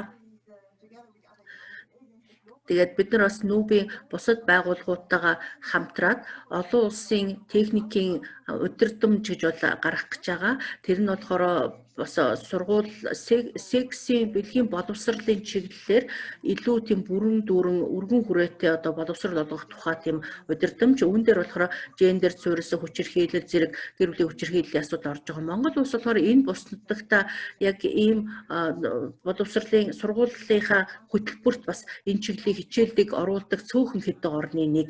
Тэгэхээр бидний одоо гаргаж байгаа удирдамж бол зөвхөн хичээлийн одоо явцад төдийгүй хичээлээс бус хэлбэрээр бас энэ талаар хүмүүст боловсрол хүүхдүүдэд боловсрол олгох тухай удирдамж байгаа юм. Тэгэхээр түүнийг бас ашиглаж болно. Түрүүн бас хүмүүс хэлсэн одоо хүүхдүүд, залуучууд бол илүү тийм уян хатан байдаг. Тэр соёлын одоо иймэрхүү мэдрэмж шаардсан зүйлийг ойлгохдоо сайн байдаг ш. Тэгэхээр энэ тал дээр бид одоо хамтарч ажиллая.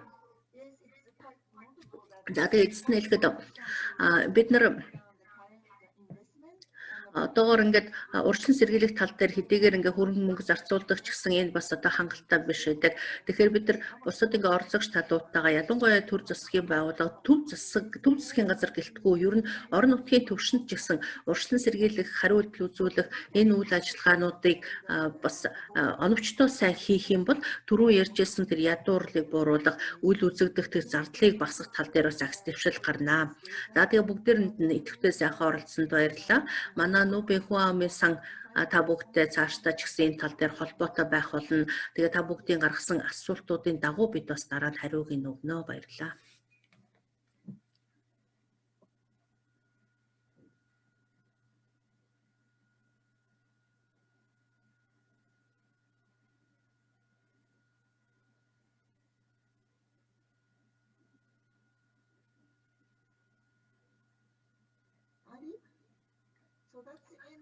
За одоо ингээд хурал маань дуусч байна уу тийм? За бүгдээрэнд нь баярлалаа. За бүгдээрэнд нь баярлалаа. За баяртай. За баяртай. Баяртай. За баяртай. Өдөр нь баярлалаа.